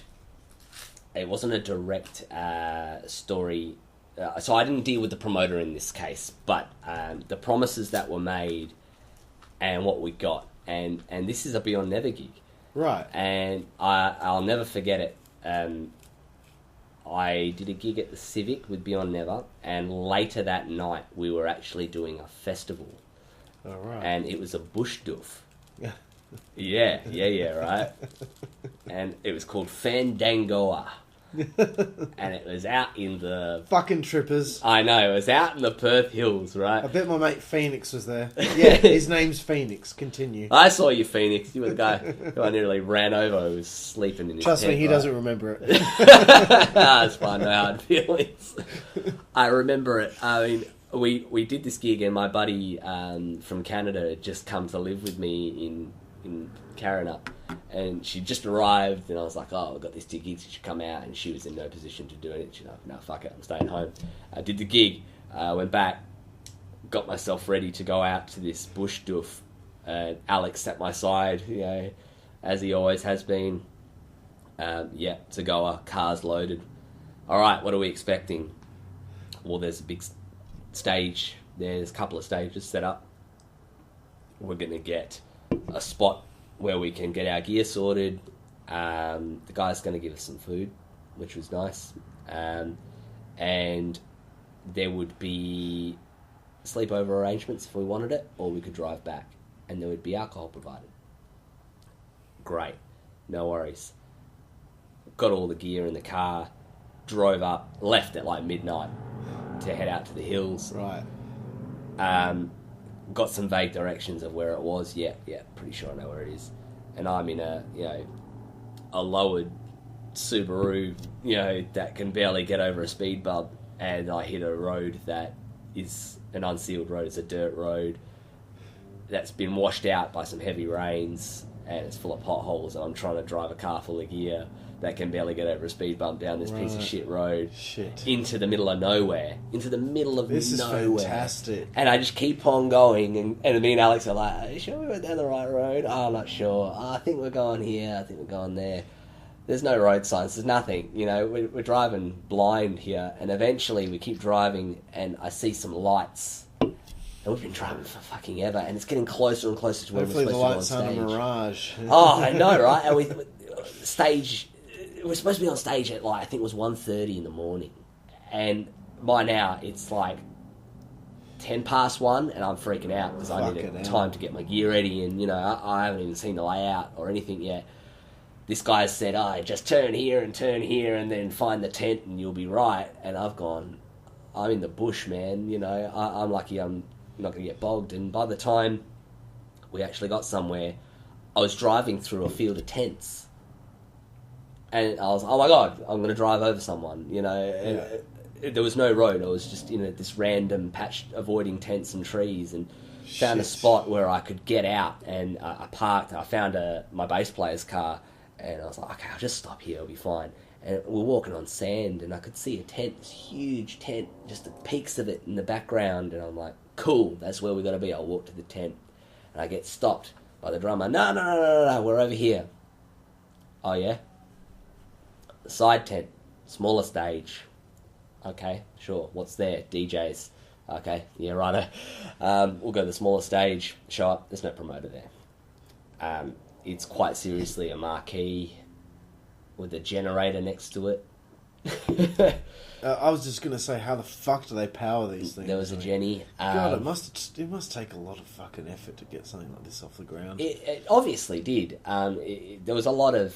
I mean, whoever planned it, put a lot of effort into it. I guess all the drugs and sex is worth it after... You'd hope so, right? I mean, you'd hope there'd be a lot of that. If you didn't get any of that, then you'd be very disappointed. I did go home disappointed that night, unfortunately. But hopefully the trippers all, we had more fun making fun of the trippers, but we got ourselves ready, and it wasn't even a stage, and it wasn't even... It was dirt. They rolled a rug out to put the drum kit on, and we played, and there was just a bunch of trippers that were hanging out. How many people would you say? 30 or 40. Okay. And there were a couple of random fires. Some I think were supposed to be there. Others I didn't think were supposed to be there. We got to get Legacy and Jackson Cote to play a bush doof in the next year or so, just a hell of so I can live through that with you. Oh, I remember getting given some fluorescent paint markers, and I was like, yeah, righto, and I was all in black, and I had white blonde hair at the time, and I just drew the Nicky Six war paint on in bright green, and I came out and I played the gig Beyond Never, and it wasn't great. The power there was no sound guy. We were mixing ourselves. Oh, right, fantastic. And it was just a headache. And by the time it was done, we packed it up, and Alex was just laughing because he was just running around dancing at really, really cooked people. And just woof whistling at them and stuff, just being overtly annoying. And they did give us some booze though, which was great. They gave us a whole bunch of red cans, and we just hit the shit. Sick. Danced around like morons. And by the time I got home, it was 8 a.m. Looked like hell. And this woman who I hadn't seen in several years, had just come to arrived that day. I picked her up from the airport. She'd got out of bed and I'd come home and I was covered in dirt, green fucking paint, hair all over. I had a poodle cut at the time, and I just, it was hilarious. But yeah, no promoter to be found. Oh, it's going to be great. Showed up, dirt and a tent. Excellent. Well, I'll tell you what, that is officially the greatest story told on Hotel Karlifornia in history. I love it. Well done. You're number one at the moment. Let's see if someone else can beat that. You need a Top Gear leaderboard. Yeah. Well, I'm sure I'll talk to Leon from Ragdoll at some point, so he might have you beat at some. That guy's got great stories, I'm sure. Right. You've toured over East before. Please tell me some stories of those shows and explain to some of the younger musicians out there that might be listening what it takes to put on a set of shows over East. I'll answer that question straight away. Did you only do it once? Twice. 3 times a lady. Ah. Tell me about that. What it takes to put on that show, you've got to be not just organised, but a little bit thrifty, I think. And because I feel like if we did it, Jackson Cote, who's going to fucking... They don't even know who we are. Yeah, they didn't know who we were. They had no idea. But were you headlining? These are your shows, or...? They weren't our shows. I'll stop interrupting. You just tell the story. No, that's fine, man. Tell the story. They weren't our shows. They were... so there was a little organisation kicking around for a while called Towards Music that were doing... I think it was Towards Music. They were doing Scorcher Fests. And they used to put them on at the Rosemount. And they'd be great. They'd put 10 bands on, a couple of stages, started at midday, run it through till 10 o'clock. And it'd be great because they'd get a lot of these local acts, young bands, hardly played any gigs, and then put on some bigger name guys towards the end. And and make a big show out of it. It was a little bit pay to play. You'd have to sell a certain amount of tickets to confirm you were on it, and the tickets weren't cheap. They were hard to sell. Yeah, especially to people who don't know who the fuck you are. Yeah, and you're not in that state. So, yeah, so hello. We were doing them in Perth, and we'd sold our tickets in Perth easily. And we wanted to go over east, but the guys who were running it were saying, "Oh, if you want to go over east, you got to show that you can this, that, and the other." And I had some friends in the first gig that we did in 2013 was Sydney, and I did have a fan base in Sydney of people who'd originally been from Perth and spread the word. And we didn't have a lot of people, but some people who knew who we were, and we were just a little bit clever about it. We needed to sell minimum 30 tickets to get on that gig. We needed to sell minimum 30 tickets to get over this gig. We sold like 70 tickets for Perth, and we bought the 30 out for Sydney ourselves out of our cash. But because we oversold the first one, we paid ourselves back. Right. So we were quite happy to call that even. I mean, we still turned a profit out of it. We've never ended up out of pocket. I actually go on record and say we've never ended up out of pocket from any venture in Legacy since 2006, including every album, every EP, every merch, every tour. That's a success story. Yeah, it's success. That's because you're not in deficit. So. We're not in deficit, and it's paying for itself. And we said we wanted to go over there. We wanted to pay out those tickets. We had to buy them. Cool. We all said this is going to cost us this much each, $60, whatever. We all put in $60. We bought the tickets out. We oversold Perth. We paid ourselves back. Cool. They looked at us as a band. They thought we were really happening. We had a good package together of our photos and of our music, and they said, we're putting you on the late spot where the pointy end of the gig was, and we played at 8, 9 o'clock or something like that after a whole day show, and it was great. It was such a cool gig, and they provided the drums, they provided the back line, so that was really easy. Getting ourselves from here to there was just booking flights. We brought some friends with us who wanted to come for the ride. Stewie. Oh, he came for 2014. Yeah, Stewie came 2014. It just makes me laugh that my drummer, my little dickhead drummer, I love him to death. He somehow makes it over there to see, like, was Matthew in the band? He was in the band. So that's probably like why Stewie was probably more inclined to go over, because he had a close friend in the band at the time. But it just tickles me pink that the little dickhead fucking followed you over there, and I bet he was on the beers, and he was like just happy that he didn't have to do anything, just drink and enjoy himself. I mean, the 2014 story is a brilliant one, but like the 2013 one, I mean, that was our first run at it, and we took Alex and we took my buddy from Canada, Kat. I should say, her name's Catherine. I mean, Kat, if you're listening, when you listen to this, we miss you dearly. She lives in the North Pole. Miss you. Never met you, but I miss you. she lives in the North Pole. If Jacob says to miss you, I miss you. Yes, we should all miss her. You know, Perth is... Is she Canadian? She is so Canadian. Canadians she's an Eskimo. Are sick, dude. I love Canadians. I love Canadians. Kevin from Hail Mary, his missus is Canadian. Fantastic woman. And her brother came over recently. He is so cool. His name's John. Great dude. Anyway, back to you. Yeah. I mean, we had friends come over, and their checked baggage was our gear. So we could get guitars over, and we had some touring racks that we could get over with our amps and preamps in. And I put all my clothes in the back of my amp and taped it shut. Oh, smart. You know, I always do it with a road case, but, you know, my road case was my luggage case, you know. And that was how we managed to get it all over there for a reasonable price. Obviously, the downsides of travelling on a plane is shit gets broken. My amp got destroyed on the way out to Sydney, and I was in a real shit spot there. I had to use the backline amp, but that was okay. We got through it, you know. The guys who put the gig on looked after us, and it was worth it. We sold a lot of merch over there. We sold a lot of CDs. Wow! And to us, You know, I mean, we're 2.5 years in. We only just got our first round of shirts. I'm getting me a shirt. You got to get a shirt, bro. It's just the logo. It's nothing special, but it is special because it's my band, and my band is special. I kind of think that what I'm going to do is wear the shirt on the 1st.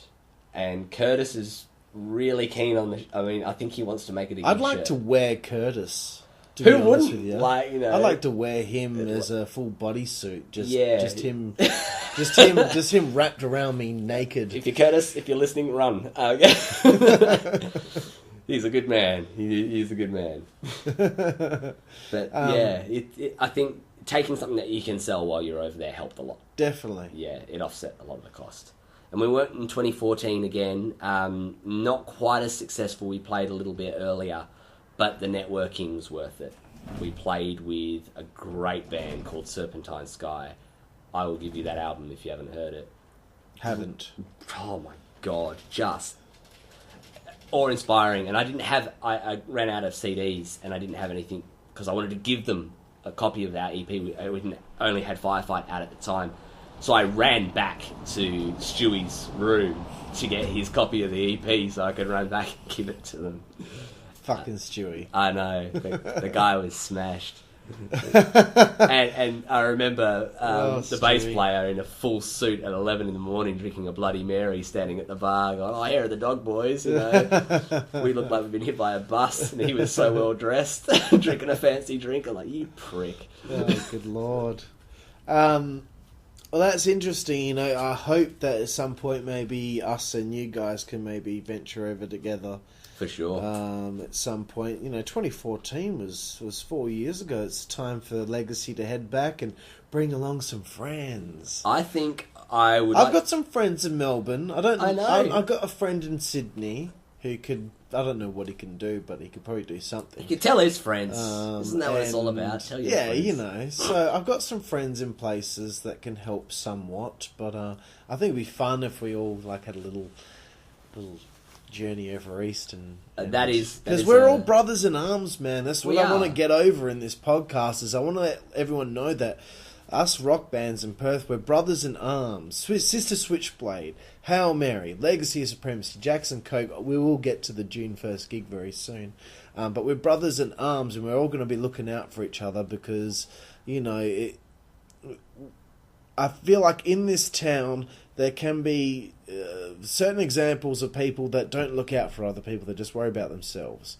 And that's all well and good, that's fine.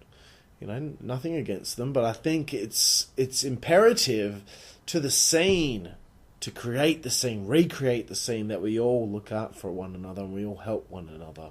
I think it's in the best interest of some of the bands that say don't like to open their arms and, you know, to others. You know, we've got a nice community here, and if anybody came knocking on our door and said, "Oh, we wanted to come and do a gig with Legacy and Jackson Koke," I wouldn't be turning them away, especially a young band. Yeah, just like 2 days ago, I can't remember the name of the band, but the dude messaged our Facebook page, and he said, "Hey, saw you guys at the Civic recently.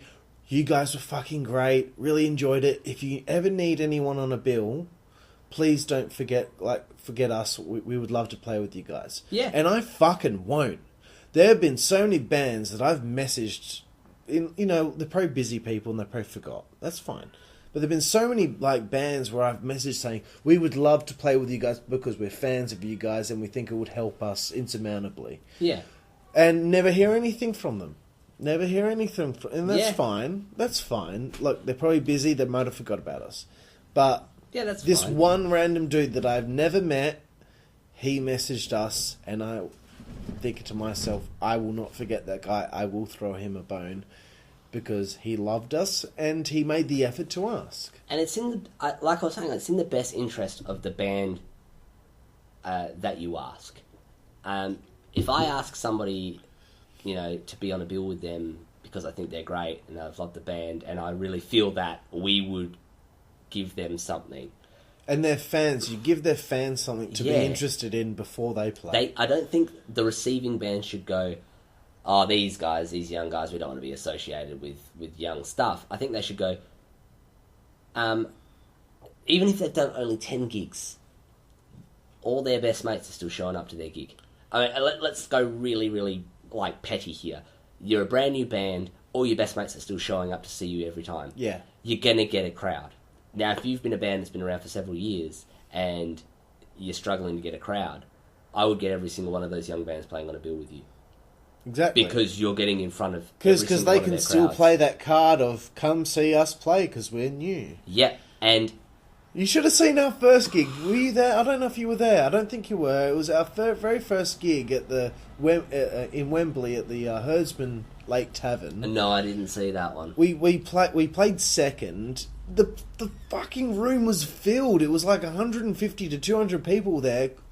Heaps of close friends and family. Yep. All there because I had to play the card. This is our first gig. Please come. Yeah. And they all showed up, and it meant so much to me. And every band on the bill did well because of it, you know? Yeah, and it would be in the best interest of those bands. It goes on a little bit, 6 months. You might still have some friends that didn't see the first few shows that's still going to come along. But then there's got to get to a point where, you know, you can't keep playing that card. You got to play that card smart after that. Cause that's right. When it's a gig that means something like an album launch, etc. That's right. Well, and, I mean, I would like to give that to the big bands of Perth that may not usually give a band like Legacy or Jackson Koke or any of us a shot. I'd like to give them an offer of our walk-in crowd anytime.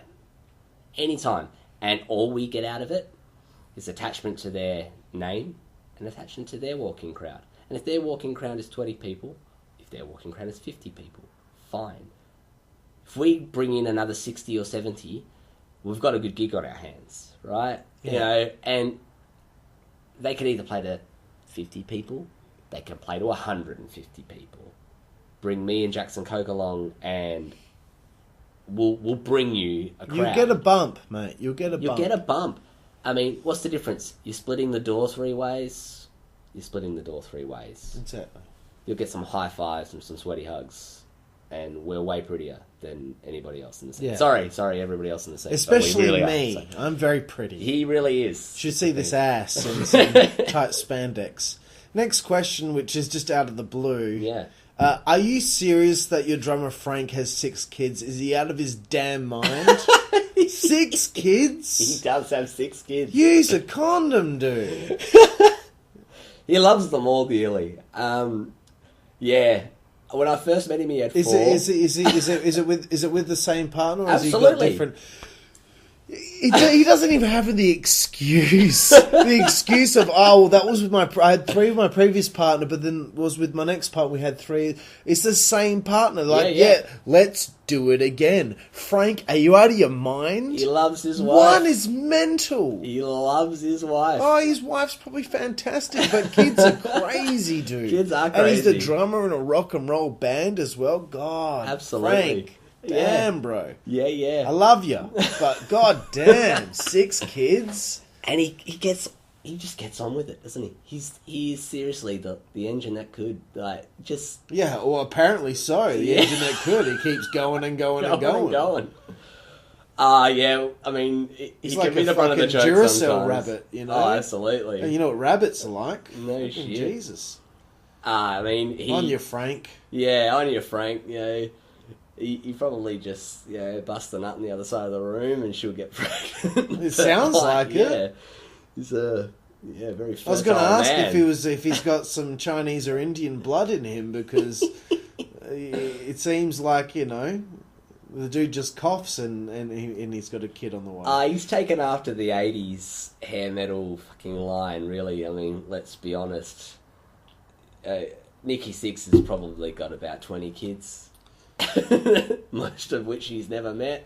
Probably, yeah. Yeah. At least Frank's got them all in one place. Yeah, well, that's good. Good on you, dude. Good on you, Good on you, dude. But at least it's not like Bob Marley who has, like, I don't know, 12 children to 12 different women because he just was like, I'm going to die young, so it doesn't matter. I won't have to worry about it because I'll be gone and I'll just release my seed everywhere. And have children all over the globe. Good on you, Bob, and good on you, Frank. Yeah. Is it hard to make that dynamic workable in planning out future endeavours when half of your lineup are dedicated family men. Absolutely. It's one of the hardest things to deal with. And that's coming from a guy who's finishing off a PhD. And I find more time than some of these guys. And there's no hard feelings there, because I'd never resent their families or their children, because they're fantastic, all of them, and their wives. Yeah, of course. It is hard because we were talking about at the start of the podcast. I mean, you're in a relationship with several other guys, but now you're in a relationship with their wives and their children because you want to go book a tour.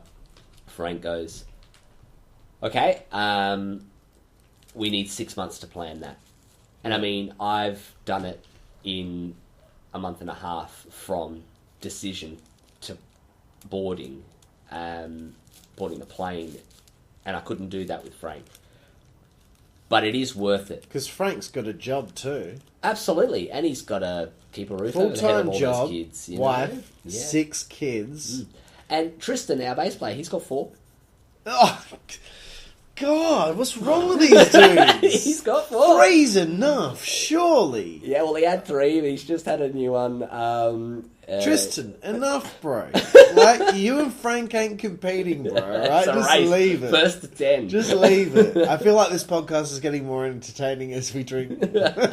just let Frank win, bro. Okay, Yeah. all right. It's difficult enough. Oh, I think Tristan's calling it 4. I think he understands. I mean, even then, Good lad. He's working a full-time job, and I mean, he's got a high-stress job. He's an engineering job, and you know, he you understands smart cunts and your PhDs and your engineering and stuff. I'm working in a fucking bottle shop, bro. None of it means shit, man. We all put our it spandex does on the when same you way. It does when you look at your bank account. I've got less than 100 in my account right now. Anyway, doesn't matter. We'll go on tour. We'll drink that 100. Is it tough? It is tough, and you need to get. You need just better planning. That's all. And we plan. We want to do something. I mean, back in the days when it was Trev and it was Dan, and you know, we were just young blokes unattached, and we just said, "Do you want to do this?" Oh yeah. And the next thing we were doing and it. you can just do it. See, I missed out on all of that. I got into the band that I needed to be in by 29 years old, so I missed out on the 20s era where there was nothing going on. Nothing attached. And yeah, I missed that bit. But all that means is that we plan longer, and I actually think it's a better arrangement for more than just getting them on board to do what we need to do. Because when you know you want to do an album launch, or even if you want to do a gig, you go, I need a month or 2 to plan this, to make sure that Frank can make sure he can get the night off, get access to the car. Tristan, same deal. Babysitter for the kids because his missus loves to come and see us play. You know, she's always there. Good on her. She kicks ass, man. You know, she really loves us. That's the way, love. What's her name? Kelly. Kelly, you sound gorgeous. She is fantastic. She's a massive fan of The Darkness. Oh, well, there you go. Yeah, she's Darkness number She 1 likes fan. people in spandex. She'd like me. Yeah, she's a good chick. And I mean, they go. I mean, there is no compromise there. She goes, oh, if there's a gig, I'm coming. So we're going to sort of babysit it then. And, you know, we allow enough time. You want your woman to be supportive of the band. Yeah, and when you give them that time to sort their lives out, you give yourself the time to better plan your gig. And then you go, yeah, we will get the posters printed and up in the windows 3-4 weeks before the gig. Yeah, we will get, you know, that run of t-shirts done that we wanted. Because you've got time. Instead of, oh shit, we're going to play in like 2 weeks, hey, yeah, I'm not working, so it's fine. Does Frank's wife come to the gigs? Not as often. Because good fucking luck getting getting a babysitter to look after 6. You need a team. You need a team, you need 3 or 4 nannies to make sure. Jesus. Exactly. Imagine them trying to get a babysitter. Yeah. Hey, it's I saw your advert in the paper about being a babysitter. Are you free on Saturday? Yeah, I'm free on Saturday. Okay, cool. We have 6 kids. Yeah. Hello? Hello? Shit. They'll be getting to the stage where the oldest can start looking after the youngest, I'm sure. Yeah, well, I should bloody hope so. Yeah. But she's a great supporter. I mean, if she's not there, in her actual presence, she's always... I mean, she supports us by letting us have Frank. Yeah. I mean, Emma's such a powerful soul like that. She just knows that he's going to do what he's going to do, and she helps him do it. Okay, I'm looking after the kids, and I'll get her to dancing, and I'll get her to sport, and him to wherever. Have a good gig. And her reward is having a sexy piece of ass like Frank as a husband. Oh, absolutely. You know they're doing it every night when they get home. Oh, God. I'm on my third big tall can of Asahi, ladies and gentlemen, and we're about, 10 questions till the end. So it's only going to get worse from here. I need another beer. I think I'm just about there. Keep going, brother. Next question. What do you... This is, it's all out of left field, these questions. I don't care, all right? I'm not a professional fucking interview dude. It feels pretty professional to me. You reckon? Well, look at this microphone. Look at the setup. But fucking people that do this, they've got it all mapped out so nicely, and they know how to go from A to B to C to D and make it flow. I'm just going from out of left field with all these questions. So the next one, what do you think when people call bands like Legacy of Supremacy, Ragdoll, etc. a throwback to classic rock? Throwback? We had this rant drunk a few months ago about this fucking thing. This thing that's out there where it's always a throwback. Oh, they're a great throwback. Motherfucker, rock and roll is a continuing entity that just keeps on going and going and going. It's not a throwback, it's still there. I'd love to... we were talking in the break briefly about albums that you'd call your favourite, right? And I actually want to bring this up here because it's a good example. Right.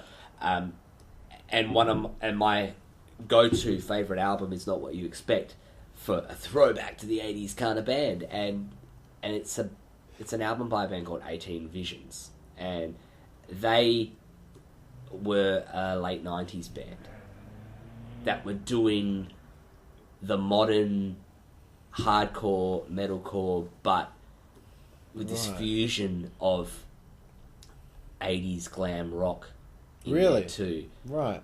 And it was just one of those bands that I got to see them once. I saw them. It was one of those bands I saw them live. Went, who the fuck is this? Got the CD, found that they were finished shortly after, and they were amazing and they were innovative for their time. But by the time they ended, it's like every band that came after: Kill Switch, Avenged Sevenfold, Atreyu, Escape the Fate, the end of Heartache. Fucking what an album, dude! I mean, I'm talking about bands that I love here. I love Kill Switch. Them. But the story is that they're all just living off 18 Visions ideas from the late 90s. Right. And I kind of believe that because they were such a hard band to classify. And when I describe it to someone, they go, what kind of music is it? Is it hardcore? Is it screamo? I say, well, no, it's not. Oh, is it glam rock? A little bit. But I wouldn't call them a glam rock band. I wouldn't put them next to Poison. Right.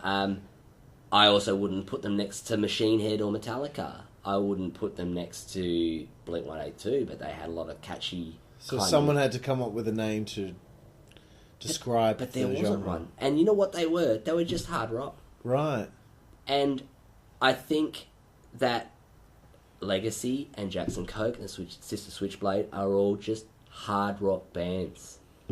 And you love the stuff that you grew up with. I love the stuff that I grew up with. And if somebody gets inspired by us, because we do the 18 Visions, we don't quite make the cream, and then we're over. And then the next thing, the band that comes after us is this amazing band with this 80s vibe, but they're not called the throwback. They're the new wave. So I like to call us the new wave of hard rock, rather than a throwback. No one's ever said that, have they? Is there a new wave of hard rock? Because there is. There is now, I think. We're not a throwback. We're not copying people. We're not. We're just doing stuff that's influenced by it. Like fucking... I'm reading Steven Tyler's book at the moment. Yeah. the songs of the first album that they wrote, they fucking stole heaps of shit from heaps of people before them. And I don't think we're stealing But they're anything. not a throwback to them. They're just influenced by them. We're influenced by Aerosmith. We're influenced by all these bands from back in the day. I'm all good. Could you pop me with your license? You want to pop me? Thank you. Oh, you want me to pop you? Sorry. There you go. Thank you. You know, that's the point I want to make, is like, we're influenced by it, but we're not a throwback trying to copy them. We're just influenced by it. It's a continuing entity that keeps on going and going and going. Well, yeah, maybe it's not as popular as it once was, and all the biggest bands in the world in that genre are the ones from the fucking 60s, 70s and 80s and all that. Because the fucking radio stations only play the new AC/DC album or the new Bon Jovi album if there's new rock and roll out there. They don't play the new rock bands that are putting out albums. They just go back to the old bands who are putting out new albums. Yeah, which can be hard to deal with. It's a nightmare, dude. But, I do believe it's a new wave. Like, we talk about metal, and then we talk about new metal. And we talk about R&B, and then we talk about R&B, right? So rhythm and blues, and then we talk about R&B. And we're talking about influences from previous generations to create a new model. And I'd like to call us the new wave of hard rock, or even the new wave of hair metal. Hair metal is something that we love, but I wouldn't call us strictly a hair metal band. There's so much influence of any metal band or any rock band. I mean, Journey is one of my favourite bands. I mean, we cover Journey, for God's sake. You know, I don't think I'd call them a hair metal band. I love Steve Perry, dude. I love him. Oh, I love Neil But, Sean. you know, it's you know, I know that people will see us play with the way that I dress, especially, and they'll have their preconceived notions and pigeonhole us as being, we're just doing that era and all that. And that's fine. You need a starting point. Yep. And then we will grow when we do our new music, you know, as it moves on. We won't just do stuff like Hot Blooded Bitch and Cesspool City and all that. It'll grow. You got to have a starting point. And if that starting point seems like it doesn't have that much substance to it, that it's just fucking these tunes about partying and girls and stuff like that, all right, that's where we're starting with. But we will grow, because if we start out with this wanky, you know, gorgeous musical fucking journey, you know, where do we go from there? You got to start short, which is probably what it is to other people. To me, it's tremendous, but you know, then we'll grow like Gunners. Think about fucking Appetite, and then think about Use Your Illusion 1 and 2. Such difference. They're growing. Unfortunately, it ended there. Who knows where it would have gone after that? Yeah. But you grow, you keep going. Do. I'd like to just go back to something that you just said there. You know, like writing songs about partying and girls and, you know, whatnot. What the hell is wrong with writing entire albums, several albums, about having a good time? And I think that's my biggest bugbear about music today. Not everything has to be about global warming. Not everything has to be about, you know, political movements or ideals. You don't have to write a protest song every time you write a song. Sometimes the most simple topic. Hey Jude, for God's sake. You know, I mean,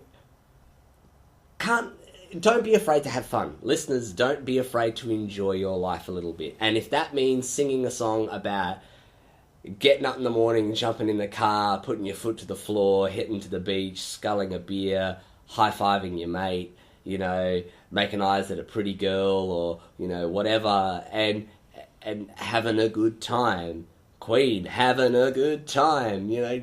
Don't be afraid to enjoy yourself. Not everything has to be about how the world is dying, man, and we're all going to fucking and I go to hell. identified with that shit so much because I've got depression.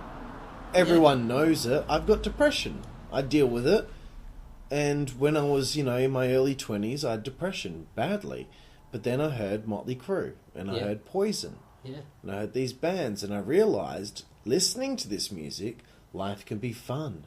Life is a party. Yeah. I can dress fucking sexy instead of wearing fucking baggy jeans and a fucking oversized Chili Peppers shirt which didn't fit me, and my hair was gross. I didn't wash it properly. Honestly, I listen to these bands, I listen to their albums. Life is a party. You can be sexy, dress with your fucking tight pants, and have your fucking bulge coming out of your crotch because your pants are so fucking tight that you got to have your bulge right out there, and you got your tight shirt on, and your leather jacket, and you can be fucking cool. And you shouldn't have to be labelled. I'm swearing so much right now, but you don't have to be labelled a problem for doing that either. And it made me happier. And it does, and it makes us all happier. I think if to be a good band, you have to stand there, stare at your shoes, and talk about, how meat is murder. And I mean, hey, I've got no problem with vegetarians. My girlfriend is one, and I love her very dearly. But I think we get enough of that. Day after day after day, the guilt from the media, the guilt from our Facebook feeds, just the guilt. And we know, we do need to do something about our planet. We do need to do all the things that we need to do. And I don't think that that's falling on deaf ears. But I think people need to check out and enjoy their life. And if music is an escape to do that, you need to listen to something that's not making you feel guilty. Otherwise, it's not a guilty pleasure. It's just more guilt. You just want to make people have fun, man. I mean, Lucid is about... our song, Lucid, is about going to sleep and dreaming of a perfect day and chasing this perfect woman who you can never identify. She's a mystery. She's nothing. And... when you have a dream and everything's perfect and you realise it's perfect, and then all of a sudden you wake up. You wake up and you're like, oh, clawing shit. your way in. Oh, shit, I got work in an hour. Great. Yeah. Why can't it always just be a little bit like that? Yeah. And I would like to hope that every song that I write is just a little bit like one of those dreams, but you can rewind it and listen to it again and go again and go again. Just enjoy your music, for God's sake. You know? Stop labelling everything as a throwback and, it must be bad and old if it's happy, light, and fun. Fucking exactly. All right, Jacob, we're going to play Lucid now. Okay. Because I love it. It was stuck in my head the other day, and I specifically messaged you on Facebook saying, bro, that song, I can't remember the name of it, and I should have, but I couldn't remember at the time. It's stuck in my head, so we're going to play it now for everyone, and we're going to have a little break again. Fantastic. So I guess this is the end of part 2, but we'll be reconvening very shortly, so thanks, Jacob. No worries. We'll be back soon. Thank you, guys. And check out Lucid by Legacy of Supremacy.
Well, ladies and gentlemen, that was Lucid by my boy Jacob Kenny's band Legacy of Supremacy. And if you thought part 2 was something, I'm even more drunk now.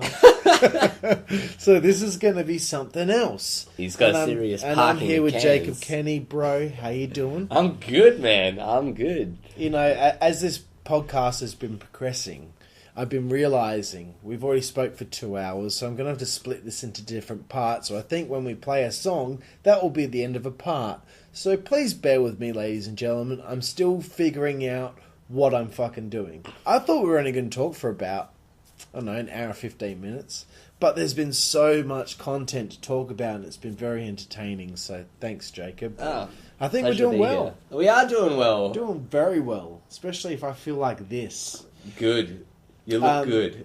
You reckon? Yes. I've been at work all day and I haven't had a shower and I'm in cargo pants, so I'm doing real good. Right, so before we get on to what I want to talk about, when my band Jackson Koke was going to be formed, you were supposed to be one of the guitar players. Yeah, I was. I remember I got together with you and Nathan and my friend Kane. I remember Kane. And I think Stewie was there. Maybe he wasn't. I don't know. But we got together at the Flying Scotsman. Yep. Having beers, and this was the band that I wanted to form. I knew Kane from my old band, which didn't fucking work out, but he was a solid member and he was a bass player. I met Nathan at a party, and I'd known you for a few years, and like we all had the same ideas kind of thing about what we wanted to do, so I got you guys together to talk about forming a band. Kane ended up falling off. He was done with music at the time. Now he's back into it, thankfully, because he's a good dude, and he's a very good player. But initially, with Jackson Koke, you were going to be a member. It didn't work out, unfortunately. But you did play with us one time. You helped with Hot Blooded Bitch. I do remember helping with Hot Blooded Bitch. Yes. Yeah. It was on its certain path, but I think you helped a little bit, and then it became what it became. I also want to coincide this story with me possibly becoming the singer of Legacy of Supremacy a little while back. Yeah, right. You know, what were your thoughts on all of that back then? You wanted to get away from singing. I wanted to get away from singing, and there's a few reasons for that. I don't think I'm a bad singer. I feel like I live in a compromise as a singer and a guitar player, and I love playing and I'm good at it, but I don't feel like I can do 100% of it while I sing. Right. And I like singing, and I've become better at it, and it's a different joy, and I feel that if I've got to focus more on being a good guitar player too, my will suffer. Right. And we had a singer. I mean, in the Alex Giles era, we talked about in the previous section about Legacy when we had Dan Jansen and Alex Giles and Trevor James. And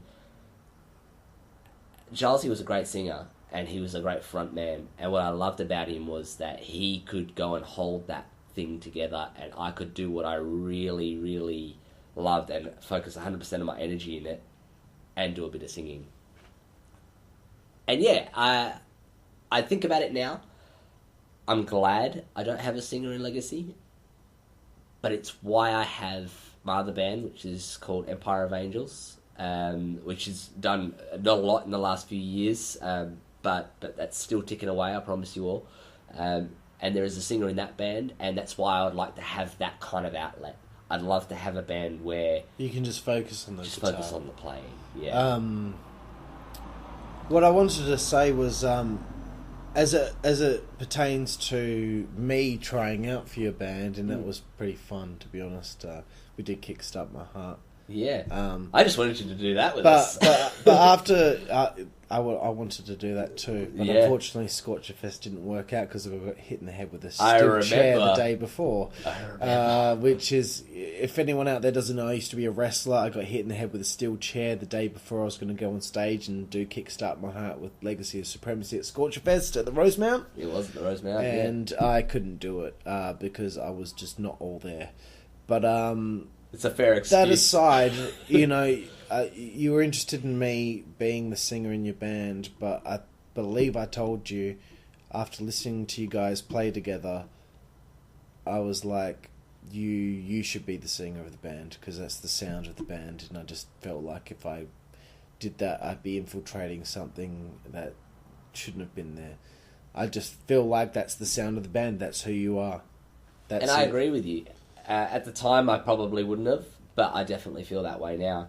And I think that's why it was a reciprocal thing as well. That's why I wanted to play in your band when you were forming it, because then you could work with me. I could work with you, and I could get what I was just talking about. Get a chance to play and do what I do really well, and let somebody else do the lion's share of the vocals. And I think we just love one another so much. I know, we need that to be we attached. Just want to fucking work together. I know. And speaking of that, you have mentioned to me over the last year and a half or 2 years that you want to do a solo kind of album to record on your own, and have some guest stars in there help you out. Doing the Slash version. Yeah. I want to do a song with you, dude. I want to do a song with you. Yeah, absolutely. I've got a good 8 songs of that album written. And when I say written, I've written music, and I plan to just send that out to people. Each of those songs is kind of a little bit for someone, and there's definitely a few with your name on it. And there's let me guess, it's the song that makes people want to have sex. Yeah. It's the first and the last song. It's the sex sandwich of the entire album. Excellent. I'm fine with the sex sandwich. Is that the name of the song? I hope not. It can be, man. It's up to you. Like I said, I just wrote the riffs. The rest of it's all about your artistic input. Well, hopefully we can line that up at some point. I know you're a busy lad. Later this year is my plan. Excellent. So that's when this is getting underway. Okay, cool. Well, I want to get back to Legacy, and I want to talk about The Morning After. The album that you just released that we got to play on the gig. Yeah, and we made more money on that gig than we ever have. It was fucking awesome. What a show. What a great fucking show. Amplifier Bar last year. Probably one of the most favourite nights I've ever had in the band. Are you happy with how the album ended up, sounding? And are you happy, obviously you are, of how the launch went? Launch was fantastic. Oh, couldn't ask for much more, really, right? I felt bad for Sister Switchblade because they played a cracking fucking set. Oh my god, what but a no set. one had got there yet to see them perform. Yeah, but, and it is really disappointing because I never really seen Sister Switchblade, and they weren't the original planned band for this launch. I had a plan in my mind for a long time, and Jackson Koke were always solid on that plan. Of course, because that's my band. That's right. But Maverick were the other band, There was going to be Maverick. We had Ragdoll. I even approached Hail Mary. There were a handful of bands that we were trying, and it was really hard to get everything to work out right on the right dates. Right. And I was fretting a bit, and it was thanks to you that we got in contact with Sister Switchblade, and when they came out and played, I was just so impressed because they're such a great band. And talk about a great singer, talk about just a great Andy's my boy. I mean, you're my boy. But Andy's my boy too. What a singer, what a guitar player, bass player, drummer, all of them, and just arrangements are so good, and just thoroughly enjoyed it. And my drummer Frank described them as like a harder version of The Cure. Right. Like, it was just The Cure? I think he said The Cure. I think he might be. I don't know. I don't think though he would have said The Cure. Maybe he does. It probably comes to me later on. But like The Cult, maybe. The Cult. Oh, really? Why did I Was say that The right? Cure? Yeah, I was going to say. Shit, I was going to say what's the... close to that. Okay. Yeah. Yeah, The Cult, he said. He's like, it's like The Cult, but they've had a bunch of coke and they're really cooked. But like, they were so good, and I was really sad that there wasn't a big early crowd. Yeah. We did so well later on. I mean, don't you guys worry? Good Lord, it was packed. like I said, I just saw Story of the Year there in the last week, and we easily had a very similar sized crowd. Yeah. And that's an international touring act. And I think Sister Switchblade needs to have that kind of audience, and they're just a fantastic band, and what a gig. I was really happy with how the album came out, and it was something that we produced completely ourselves. That's what we're doing. Yeah, and it's the way to do it. We spent too much time on it. I'll say too much time on it. Spent 5 years. Dude, for us, it's been like, oh my God, it's been like a year and a half now. 5 years from day well, one. I don't know, just shut my big mouth. I mean, 5 years, holy shit, I mean. It is, I think you're in a better position. A year and a half, you want to get it out, and then you'll have it out this year for sure. I hope so. I fucking, Nathan, if you're listening to this, and you should be, because you're my boy. You in Jackson Koke, we got to get it out in October. I'm aiming for October. We're doing it. Get it out for my 30th.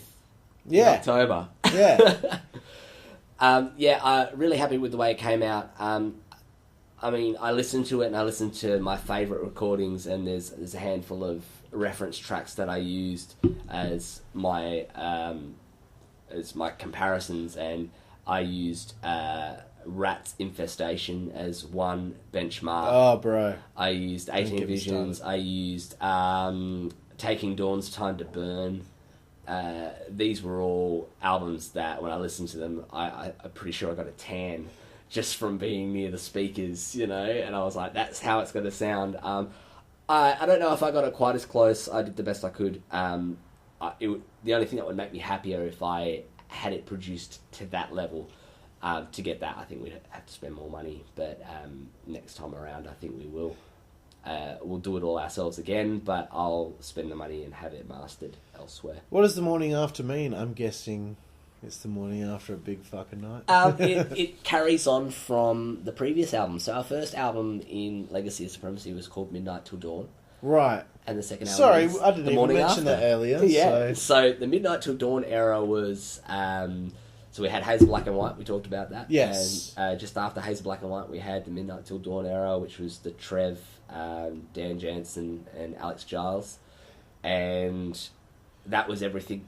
It was a collection of songs that we wrote about things that happened between the hours of midnight till dawn. That's the best way I could describe it. Okay, and this is the continuation. And the morning after is the way you feel the morning after the huge party. Right. Know? And it is. It's more a reflection of the good times and a look to the future. If anyone out there wants a copy, how do they get a hold of that? You can get them directly from us if you come down and see us. I always say that's the primary way to get a copy, because you don't just get your own physical version of it. You come and you see the band. You come. And you see, and you'll come and you'll come again. And you'll see every other band that we play with. So, and if you get a copy from the band in person, Curtis will actually throw in showing his penis as well. So, what a great deal. Yeah, Curtis, if you're listening, that's what you're doing from now on. Yeah. Yeah. What do you mean from now shots. on? I thought that was the thing that was in my notes, that Curtis shows his cock anytime someone buys the album. I thought if he's been doing that, then explain why we've had such good sales. Flying out the door. So I always say get a physical copy from a gig, because you get to see us live. The album's great. Live, we're much more intense. There's lasers, there's Frank doing stick tricks, there's the band. Can they buy it on iTunes? You can get it on iTunes, Spotify, Google Play. And in the eye of Curtis's cock. In the eye of Curtis's cock. I believe there's, even if you're international, if you're in other countries, you're listening to this, if you're in America, there's a handful of other music. If you're in Portugal. Well, in Portugal. Apparently we've got a lot of downloads in Germany. Really? Yeah. We've got one in Poland. Really? One fucking guy in Poland. If you're listening, we love you too. Yeah. The guy in Poland, you might be able to see Curtis's Poland. Yeah, so. no shit. It's Poland. I like taking the piss out of people that aren't here to defend themselves. Defend themselves, no shit. But yeah, there's, our immediate one's Google Play, iTunes, Spotify, but there's a whole bunch of other carriers that are out there. check on your major carriers in your country. Amazon Music also carry it. So, yeah. That sounds tight, brother. Yeah. All right, here's a big question because it's a long. I wrote this like a few weeks ago. So sometimes when people are in bands, they get trapped in a cycle. Form the band, play gigs, record an EP, release the EP, play gigs, record an album, play gigs, release the album, tour over East, play gigs in different locations in your home state, and so forth. Does it ever get to a point where you feel like you go in circles with stuff like this and you spin your wheels in a way where you panic that maybe there's no forward movement, just the aforementioned circle? Is there a glass ceiling? Tell me. Do you feel like that sometimes? You guys have been going since fucking what, 2006? Yeah. Fucking hell, it's 12 years. It's a long time. Do you feel like you spin your wheels sometimes? Yep. That you're not... do you panic like, God, I'm fucking... You're 30 this year, right? Yeah, I am. My God, I'm nearly 30. I need to fucking make... I've got to keep going. What goes through your mind when that comes to mind? You get frustrated. That frustration I find happens more when you compare yourself to other people who are playing in the scene, and don't do that. You For should anyone never don't do that. compare yourself to anyone. Don't worry about what anyone else is doing. Yeah, Never. And that's the thing. Like, you never know what kind of ticket somebody else is on, and they might be getting the support slots that you wish you were getting, and that could be for whatever reason, and that could be a relationship that they have with a promoter, or it just could be because they've been doing the exact same thing you've been doing, which is doing the hard yards, another album, another tour, another bunch of gigs in some of the old faithfuls and maybe some new locations, time after time after time, and they just grind away, and eventually you get another little break. And I think sometimes you feel like you spin your wheels, yeah, but if you add it up over 12 years, there's been a lot of wheel spinning, but we've still moved forward. As long as there's forward movement. There is. Sometimes there's backward movement. I mean, somebody leaves the band, something like that Don't get happens. me started on people leaving the band and have to do fucking auditions. Oh, yeah, and it's heartbreaking, because you feel like you're stagnant and there's nothing you can do. And that's where you've got to try to start thinking, what do? Well, you write with the guys you got, you can get started on an album. I mean, there's a lot you can do, but it is frustrating. I think you just have to have a clear idea of every gig you do is worth your growth as a musician and as a band, and the available networking you have. If you end up being one of those bands that's played the gigs with everybody and played everywhere, what do? Roll over and die because you've played the Rosemount 50 times and every rock band in the scene's played with you now. There's kids starting bands every day. I'd get them all on and expose yourself to their audience, and that's fine. We all do it because we all want to be superstars. It'd be great. I'd love to be, playing the Hollywood Bowl, and be like Crew and be like Journey and do that. And yeah, it is persistence for that, and you've got to have a product that you can market. They all had a product they could market. They came from an era where those products were provided by companies that invested in them. People aren't investing in what we're doing at the moment, but if we keep on doing what we're doing and create an interest, people want to invest in it. And at the moment, the interest is elsewhere. We keep on doing what we're doing and build an interest because we like it. We don't do it because we all want to be millionaires. We want to be millionaires, we can all become stockbrokers. We do it because we like it and because we love it. And I think when you get to that stage where you're playing the Rosemount for the 50th time, play the gig. We've only played there twice, so... Yeah, I mean, I haven't played there 50 times. I think I've played there 10, but, or 12 or something like that. But you just go, all right, we know this one well. We'll make it our bitch. And who's new? Oh, these guys, wicked. And you you just get a little bit better every time. And if you're shooting for the big goal, which is worldwide domination, I think you have to consider what that is. Do you want to be able to go to America and someone go, oh yeah, I have heard of that band? Then you can market your music in America. Do you want somebody in America to ask you to come and play on a bill? Probably a bit harder. Do you want to approach someone in America so you can play on their bill? Sure. Got some money, got to get money behind you to do that. You want to get money behind you to do that, you get the band as a unit. For the next 2 years, we are gigging hard, putting money in a kitty so we can go and do that. Yeah. And you set yourself a goal. And I think anybody can do that. And you should never think the year that you spent not playing on the world stage is necessarily spinning your wheels. Right. Spend that year accumulating tools that you can use to take the next step. I mean, money makes the world go round, doesn't it? You know, and we've gone from somebody offering you 10 grand to come and be on the bill so they can make some money to somebody asking you for 10 grand so you can be on one. And if that's the way it's going to be, the mission for the next year is to make 10 grand so we can put our brand out there. Cool. That's the way it's got to be. Right on. Yeah. I want you to give me some cautionary tales and stories to tell young bands out there right now and what they should avoid. Arrogance. Stinking arrogance. That's my biggest bugbear. I've felt it. Yeah. We've only been going about 2.5 years, but I've felt it.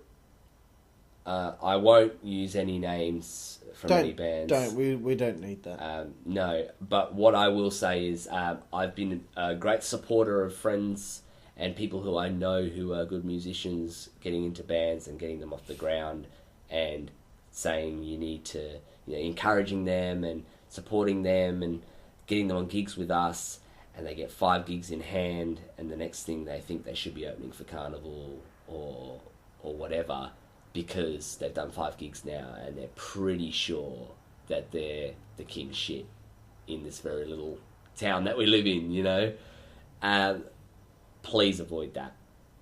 5 gigs at the Swan Hotel doesn't make you Motley Crue.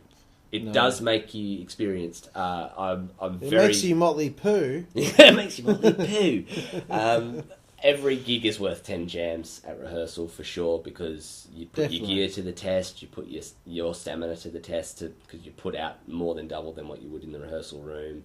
You put your nerves to the test, everything, travel, banter even in the quiet moments. But 5 gigs does not make you world class. I think every single young band should check themselves a little before bit. they wreck themselves. Before they wreck themselves, yes.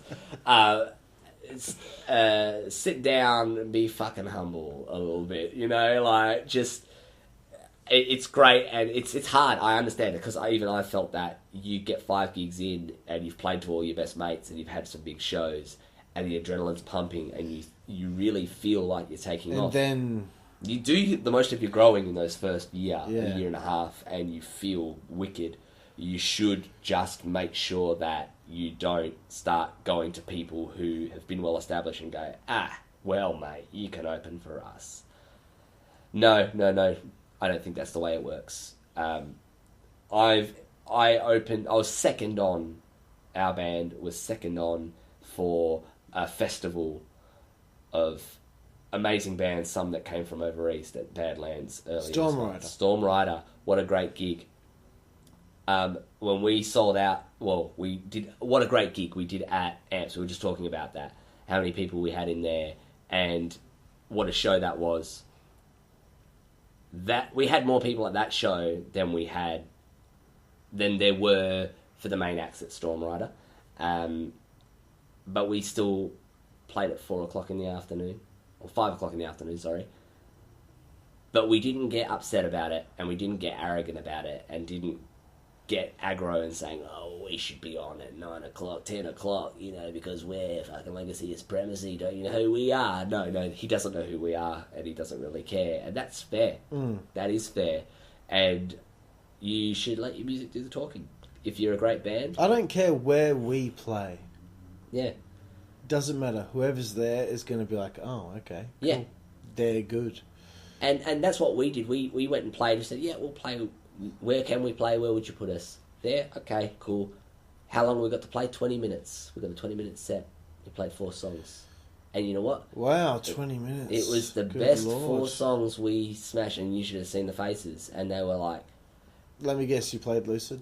Oh, yeah. I love that song, dude. We played Mystic 7, Lucid, Hazer Black and White, and Crisis. Right. And kicked their cocks clean off. And everyone went, oh, yeah, I get it.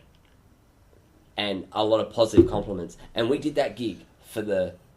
Holy crap. I'm blown away. 20 minutes was what you were given. Not even half an hour. No, but that's okay. And I've got, to Stu, if you're listening, thank you so much for having us on. And I'm not mad about 20 minutes. I'm actually quite glad, because who would I be to say to him? I'm only miffed by it because I've never been told that we were only playing... Because, like, I don't know what it's like to play at a mini festival at band. I don't know what it's like. So, believe me, I'm just coming from a position where I don't know fuck all. So, yeah, but that's crazy. But even 12 years down the track, don't be too big to say we're better than that. Yeah, and I'd be like, 20 minutes will fucking kill it. Yeah. And you know what? That's awesome because I can get to drinking quicker. Exactly. And then next time we do this gig, if you loved us that much, you want us on again, put us on at 8 and we'll do a 30. Boom. Yeah. You're a scientist. Yeah. I want people to learn a little bit more about what you do. What makes you a scientist? How are you a scientist? How am I a scientist? Yeah. Other than the upcoming PhD. I've had a curly career, actually. I started out in microbiology. It was actually in industrial microbiology, and my job was to look at infection. Actually, not infection. I was looking at food poisoning bugs. That's the best way I could talk about it. So E. coli's and salmonellas in food, and my side part of that job was brewing. So I used to do the starts of what we call a wort, which is a brewing for a big beer company that's located in Fremantle, that I won't say the name just in case I get sued. But yes, a very prominent brewing company that's from here. And that was not a little brewing company. It's a big brewing company with a little name. Right. Okay. Yeah. Interesting. And interesting creatures, I'd say. Yeah. Right. Just creatures that you come across in life. Yeah. But they're little. But continue. Sometimes you got to gauge the roads that you travel. You know. Oh yeah, of course, yeah. But that's where I started, and I taught music for a number of years, and my background in teaching guitar and teaching music, plus that science, got me into our University of Western Australia, and I work in the pathology department, which is human disease, and my specialty is orthopedics, so I look at bones, and I teach our... You can look at my bone. Oh man, I've seen it, don't worry. No degradation whatsoever. So my PhD is on arthritis and genetics. Right. And maybe you'll be able to help our cat out. Yeah? He's 15, he's an old boy, he needs some help. He's got medicine, don't worry about it. Continue slow. On. Sorry. I just keep on interrupting you. No, that's fine. Yeah, so that's my day job, I guess. And I teach. So my main... Do you wear the long white... Yeah. Yes. Yes, I do. That's the draw. And the gloves and, you know... And the glasses and shit. Yeah. Yep. Sick. I love it because I teach undergraduate pathology. So third year... They're all 19, 20 years old, and... losers. Losers, you know. Losers. No, they're a bunch of good crew, actually, and I rock up, and I put on the coat, and I stand there and go, ladies and gentlemen, you know, here comes the science, and we do the labs together, and it's just it's a cracking thing. It's like a gig. It's like a gig, you know. You stand up there, you talk about stuff you know, you put on a show based on your skill set, show them how stuff works, and... then after I do that, I go back to my own lab and I pick away at my own data. Has science ever meshed into the rock and roll? Have you ever written a song that is specifically about science and you go, hey Curtis, I got this song, it's called Bunsen Burner. And Curtis is like, what do you fucking mean Bunsen burner? I remember that in high school. What are you talking about? Well, it goes like this: you light my Bunsen burner. And Curtis is like, what the fuck? No, we're not doing that. Okay, well, I've got another idea. You know, Bed of Roses by Bon Jovi. We could do like a different version of that. I want to lay you down on a pile of gauze mats. What the fuck, Jacob? Are you out of your mind? Okay, well, what about this one? Yeah. Okay. I'ma test you, baby. Jacob, fuck off, man. All right, we're doing the morning after. Just keep that science shit away from me. Yeah. Has that ever happened? No, the closest I thought not. The closest I've had actually is I've actually written some stuff that's going to be coming on future albums and some of the solo stuff we've been talking about, and it's about that balance between that artistic life and that pure scientific method life. Right. And it's about they're very similar in a lot of ways because research in medicine is all about peer review. You produce a piece of work and it's your own and you believe it's important, and then you write a paper on it, and to get it published you put it out. I'm writing a thesis at the moment, and to get that passed I need to put it out to experts in the field, and they read it and they tell me if they reckon it's good or not. And in my band I record an album, put it out to the world, and they tell me if it's good or not. Right. So it's so simple. And if it's good in research, I get funding and I get to continue working. It's good in rock and roll, get signed. Yeah. And I also get paid, so it's about those similarities, I guess. Did you pop when I said gauze mat? Oh, a lot. I mean, that's going back to high school, man. Oh, man. Gauze mat, Bunsen burner. If you didn't fuck up a balls. God, I'm really funny. I love how funny I am. You're the funniest I bloke. make myself laugh. Let's get back to the rock and roll. Alrighty. But I wanted, it's a big part of who you are. I want everyone to know that what you do. You're going to be a scientist. Or you are a scientist. I'm a scientist, yeah. You are a 8 scientist, years. but you're going to get a PhD. You're going to be Dr. Jacob Kenny. Dr. Feelgood. Yeah, no, definitely. Or Dr. Love. Tell me about some of your favourite venues to play in. My favourite venues? Ones that are still around? Yeah. Well, we'll start from the ones that aren't here. Don't say the castle, but say it if you need to. Second gig we ever did with Legacy. So straight after Slam, we did the castle. Right. I wish it. I got to play the castle. Loved it. Loved that they could record your set. Yeah, they recorded the video, right? Yeah, they gave you a CD, and then we got ours, and it didn't work, so we got a blank CD. Oh, great. Great. Thanks, fuckheads. It was Curtis's 18th, and he got very drunk. It was a fantastic night. Oh, again with the Curtis. I know, man. He's been a menace on this podcast, and it's not even his He's fault. not even here. It's not even his fault. No shit. I won't interview him. Because all the stories you've already told. What's he going to say? Oh, yeah, what Jacob said. He holds his own. Would he be fun? Would he be fun? Maybe I need to get him drunk. You should, actually. I mean...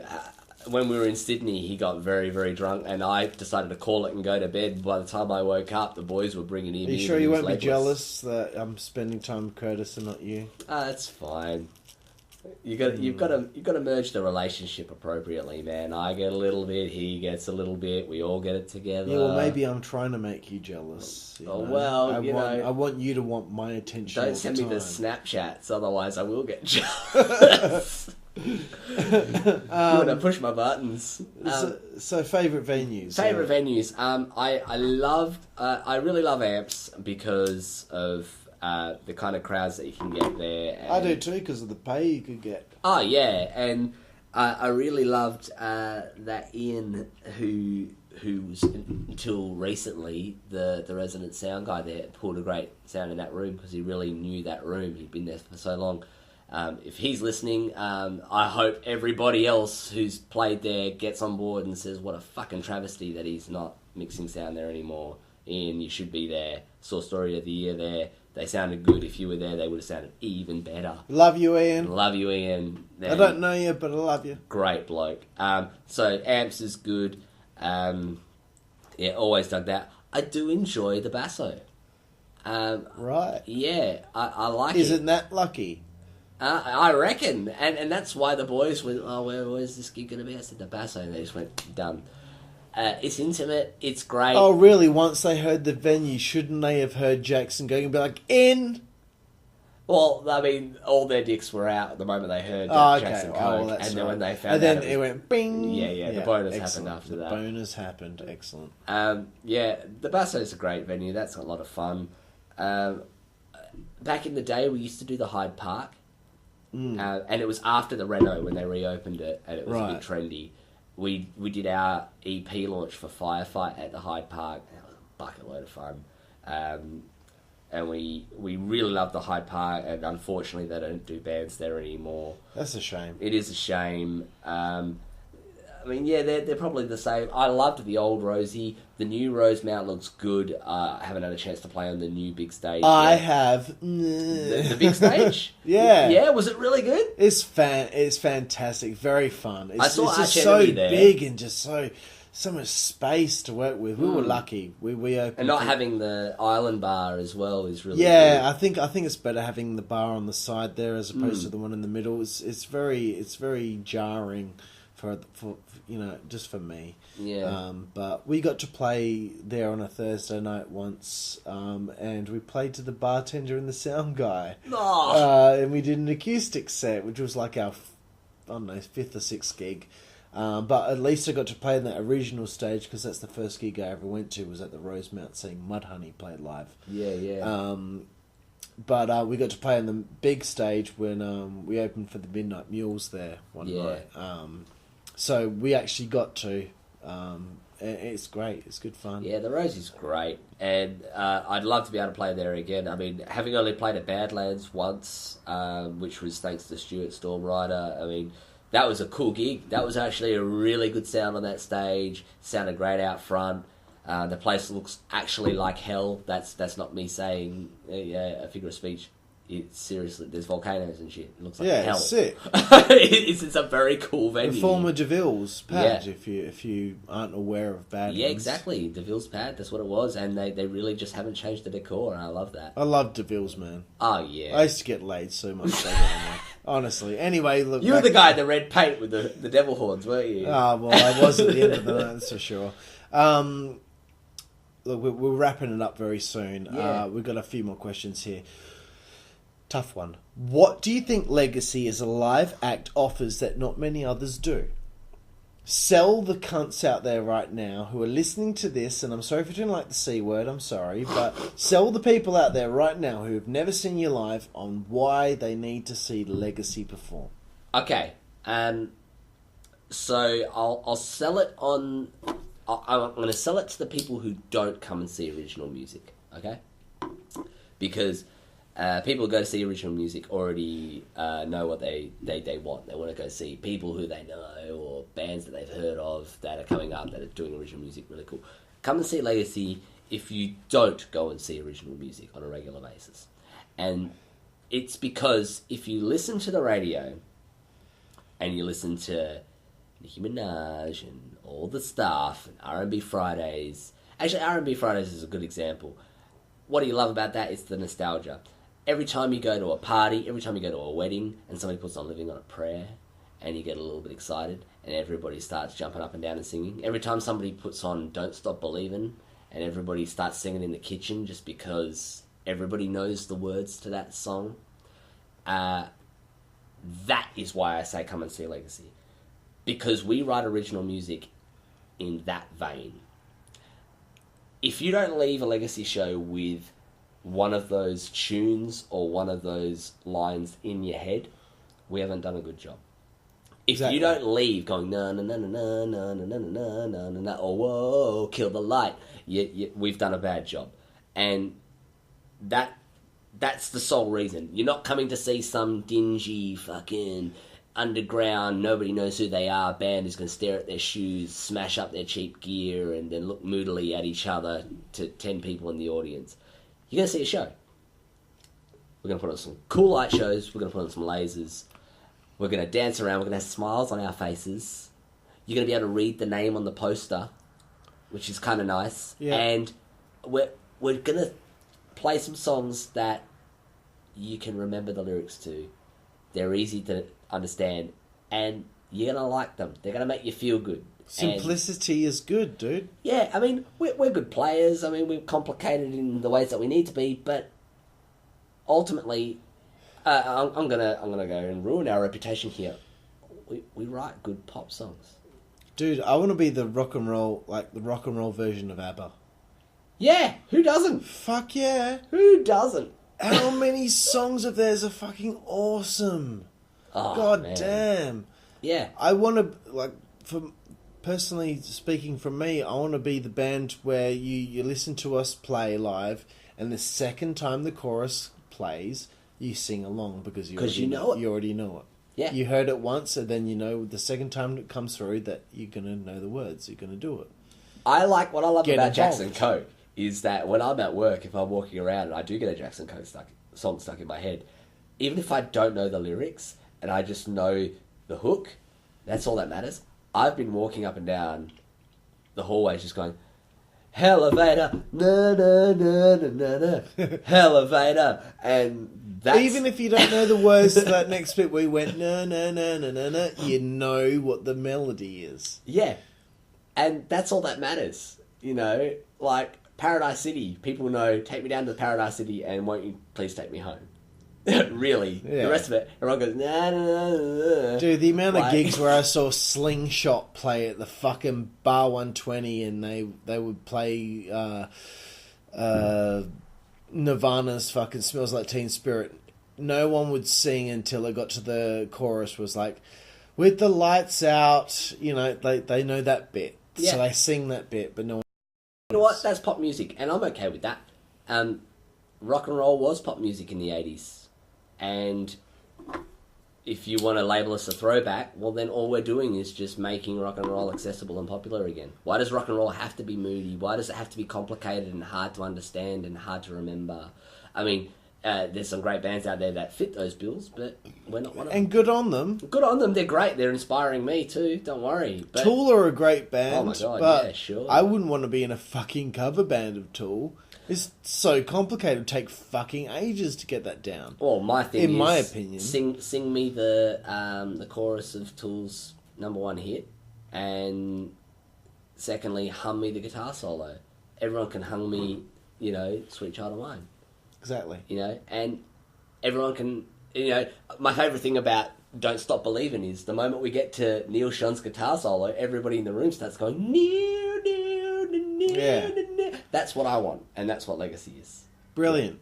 We've got 2 more things to talk about. Okay. What do you want to see Legacy of Supremacy achieve in the next 5 years? Next 5 years, another album, at least one more. And I want to get East again, but I want to do a string of shows from the bottom to the top. I want to go Adelaide. To be honest, I want to start in Adelaide, and I want to go all the way around up to the Gold Coast. And if I can make that happen in the next 5 years, I'll be really happy.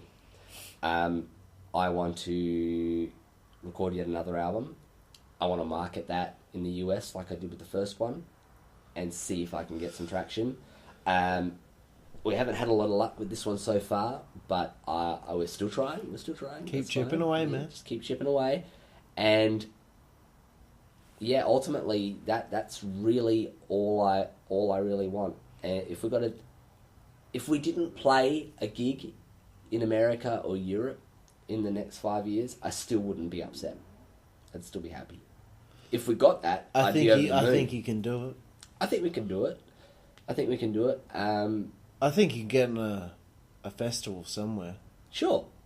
But even if you're on first in the morning. Yeah, that's fine. Who cares? Who That's cares? sick. You're in front of fucking thousands of people.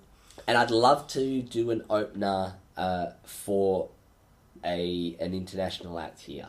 That's a big bucket list for me. We tried with Story of the Year. We got shortlisted thanks to the touring company, but we didn't get it. The band that got it, though, we have played a gig with before, with Empire of Angels, great band, very deserving of it.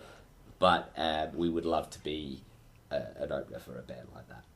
Excellent. Yeah. We're thinking about that too. Yeah. It's just fun. Yeah. Look, I feel bad. Maybe we should talk about Empire of Angels before I wrap this up. Sure. What is it all about? Is it like, it's obviously not like Beyond Never. It's like it's something completely different. Yeah. But you and Curtis are still. Is Curtis in it? Yeah, he is. So you got a second band with him.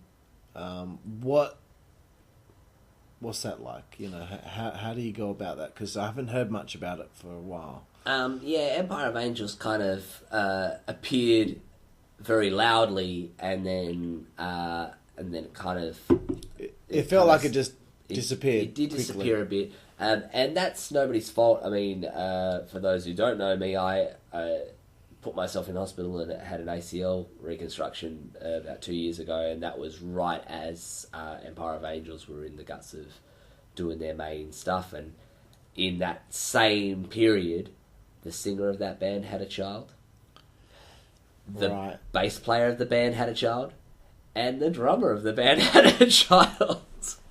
So seems like everyone else except for you and Curtis are having babies. I think we're making good choices. I think anyone who's in a band with you guys ends up having fucking children. So like, hanging out with you guys makes them feel like they want to have sex, and now they're having. You're babies. going to have sex the moment I leave, aren't you? Maybe. Who knows? So it's life that got in the way, really. But Empire of Angels is a great band. Brendan Appleby is our singer, and I really enjoy working with Appleby because he's such a gung-ho dude.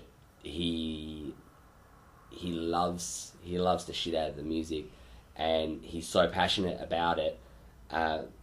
But it's a totally different brand of music, and it's everything that both me and Curtis would love to do in Legacy that we could never do in that format.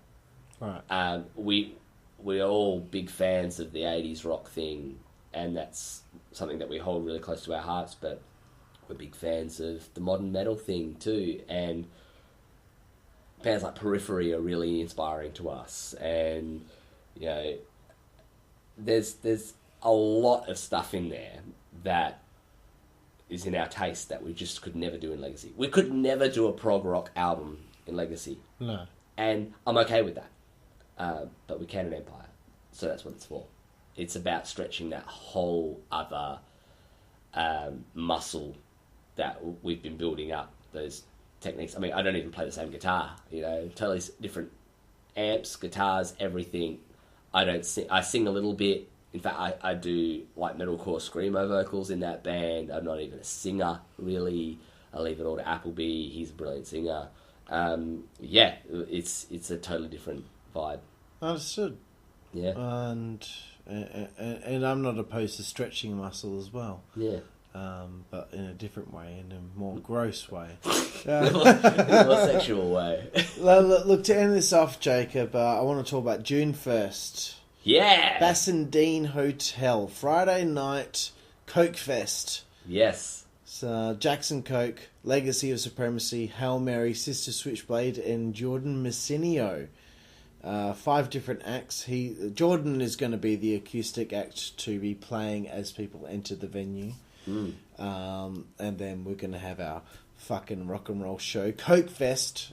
Basically, this is just a gig that we've put on. Yeah. But we're making a bigger deal out of it than it really is by labelling it Koke Fest. Good. We're going to have a raffle. We're going to have fucking bands playing. That's about it. But it's going to be a good time. I'm excited. Hail Mary, Sister Switchblade, Legacy of Supremacy, Jackson Koke. this is the gig to be at this year. Am I It right or really wrong? is. It really is. I mean, you're talking about getting all of these bands in one place on one night. Yeah. I mean, you should go and see them all anyway. But you get them all on one night. In one night, in for one $15. go. 10. 10 if you get here It's early. 10. Come on. It's changed. It's only 10 now. I got told off for doing the $15 For marketing. after 9 p.m. The whole idea behind that was get people there as soon as possible. Not allowed to do it. That's okay. $10 entry. That's fine. For fucking 4 amazing rock and roll bands in this state. Yeah. Man, that's the gig to be at this year. It really is. And it's the Basso. The room's great. It's a lot of fun. The train station's right there. It's right. You don't have to drive. Yeah. If you want to get there early, they've got great food. They've got Boston Brewery on tap. God's sake. And you're going to see every single one of us get really wrecked. I'm submitting my thesis on that day. So it's going to be a serious party. It's going to be a party. It's going to be a party. And that's what you want to do. If you want to go out to a gig, you want to go to a party. And this is going to be a fucking party. Yes, we're headlining. Yes, we have been around probably less than every other band. Doesn't matter, it's your gig. You're putting this baby on. It's our on. motherfucking gig. It's Koke Fest. This is the first Koke Fest. There will be more, and the next time we do it, there'll be more bands on the bill. We're going to make sure of it. We're going to make this a yearly thing. Yes. And I'm pumped. We've got Legacy. We've got Sister Switchblade. We've got Hail Mary on the bill. Fuck yeah, motherfucker. It's going to be sweet. Oh, man. Yeah, if you're not at this gig, you're seriously missing out. If you listen to this whole podcast, and if you've listened to all of it, good. Excellent. Excellent. You've done well. I mean, this is almost 3 hours worth. Jacob. But you owe it to yourself to be there. Exactly. And Jacob, before we go. Yeah. We've plugged the gig. June 1st. Yeah. Friday night. Bassendean Hotel. This is the beginning of a long weekend. The new wave of rock and roll. The new wave of hard rock. Hard rock here in Western Australia. Yeah. Do you have anything else that you would like to put out there to anyone listening? Where to find you on Facebook or Twitter or whatever you guys do? Yeah, definitely. Look up Legacy of Supremacy music on Facebook. You can just YouTube it. There's also another band feigning to be Legacy of Supremacy from Russia somewhere. They are not us. Look for the one that says official, because that's the real deal. That's the real deal. Yeah, always run into issues with that. I thought that was a pretty hard name to want to replicate, but apparently somebody else thought it was a good idea too. Yeah, Legacy, look for the red moon. If there's the red crescent moon, you're looking at the right band. Support local music. Support local new wave of hard rock, because that's what we are. And there's plenty of scenes out there for other bands. We're creating a new one, and it's all about good times. We're not going to preach. We're not going to get angry at our parents. We're just going to get happy, and we're going to get loud, and we're going to get proud and a little bit psycho. And we're going to drink some fucking beer, motherfucker. Oh, yes. So to end this off, Jacob. Yeah. Thank you for your time. Thank you for having me, man. I appreciate it. Yeah. It's been very fun. What song would you like to finish us off with as we leave? You know what? We've had Replay. We've had Lucid. Yeah, we've had them. Let's finish off with...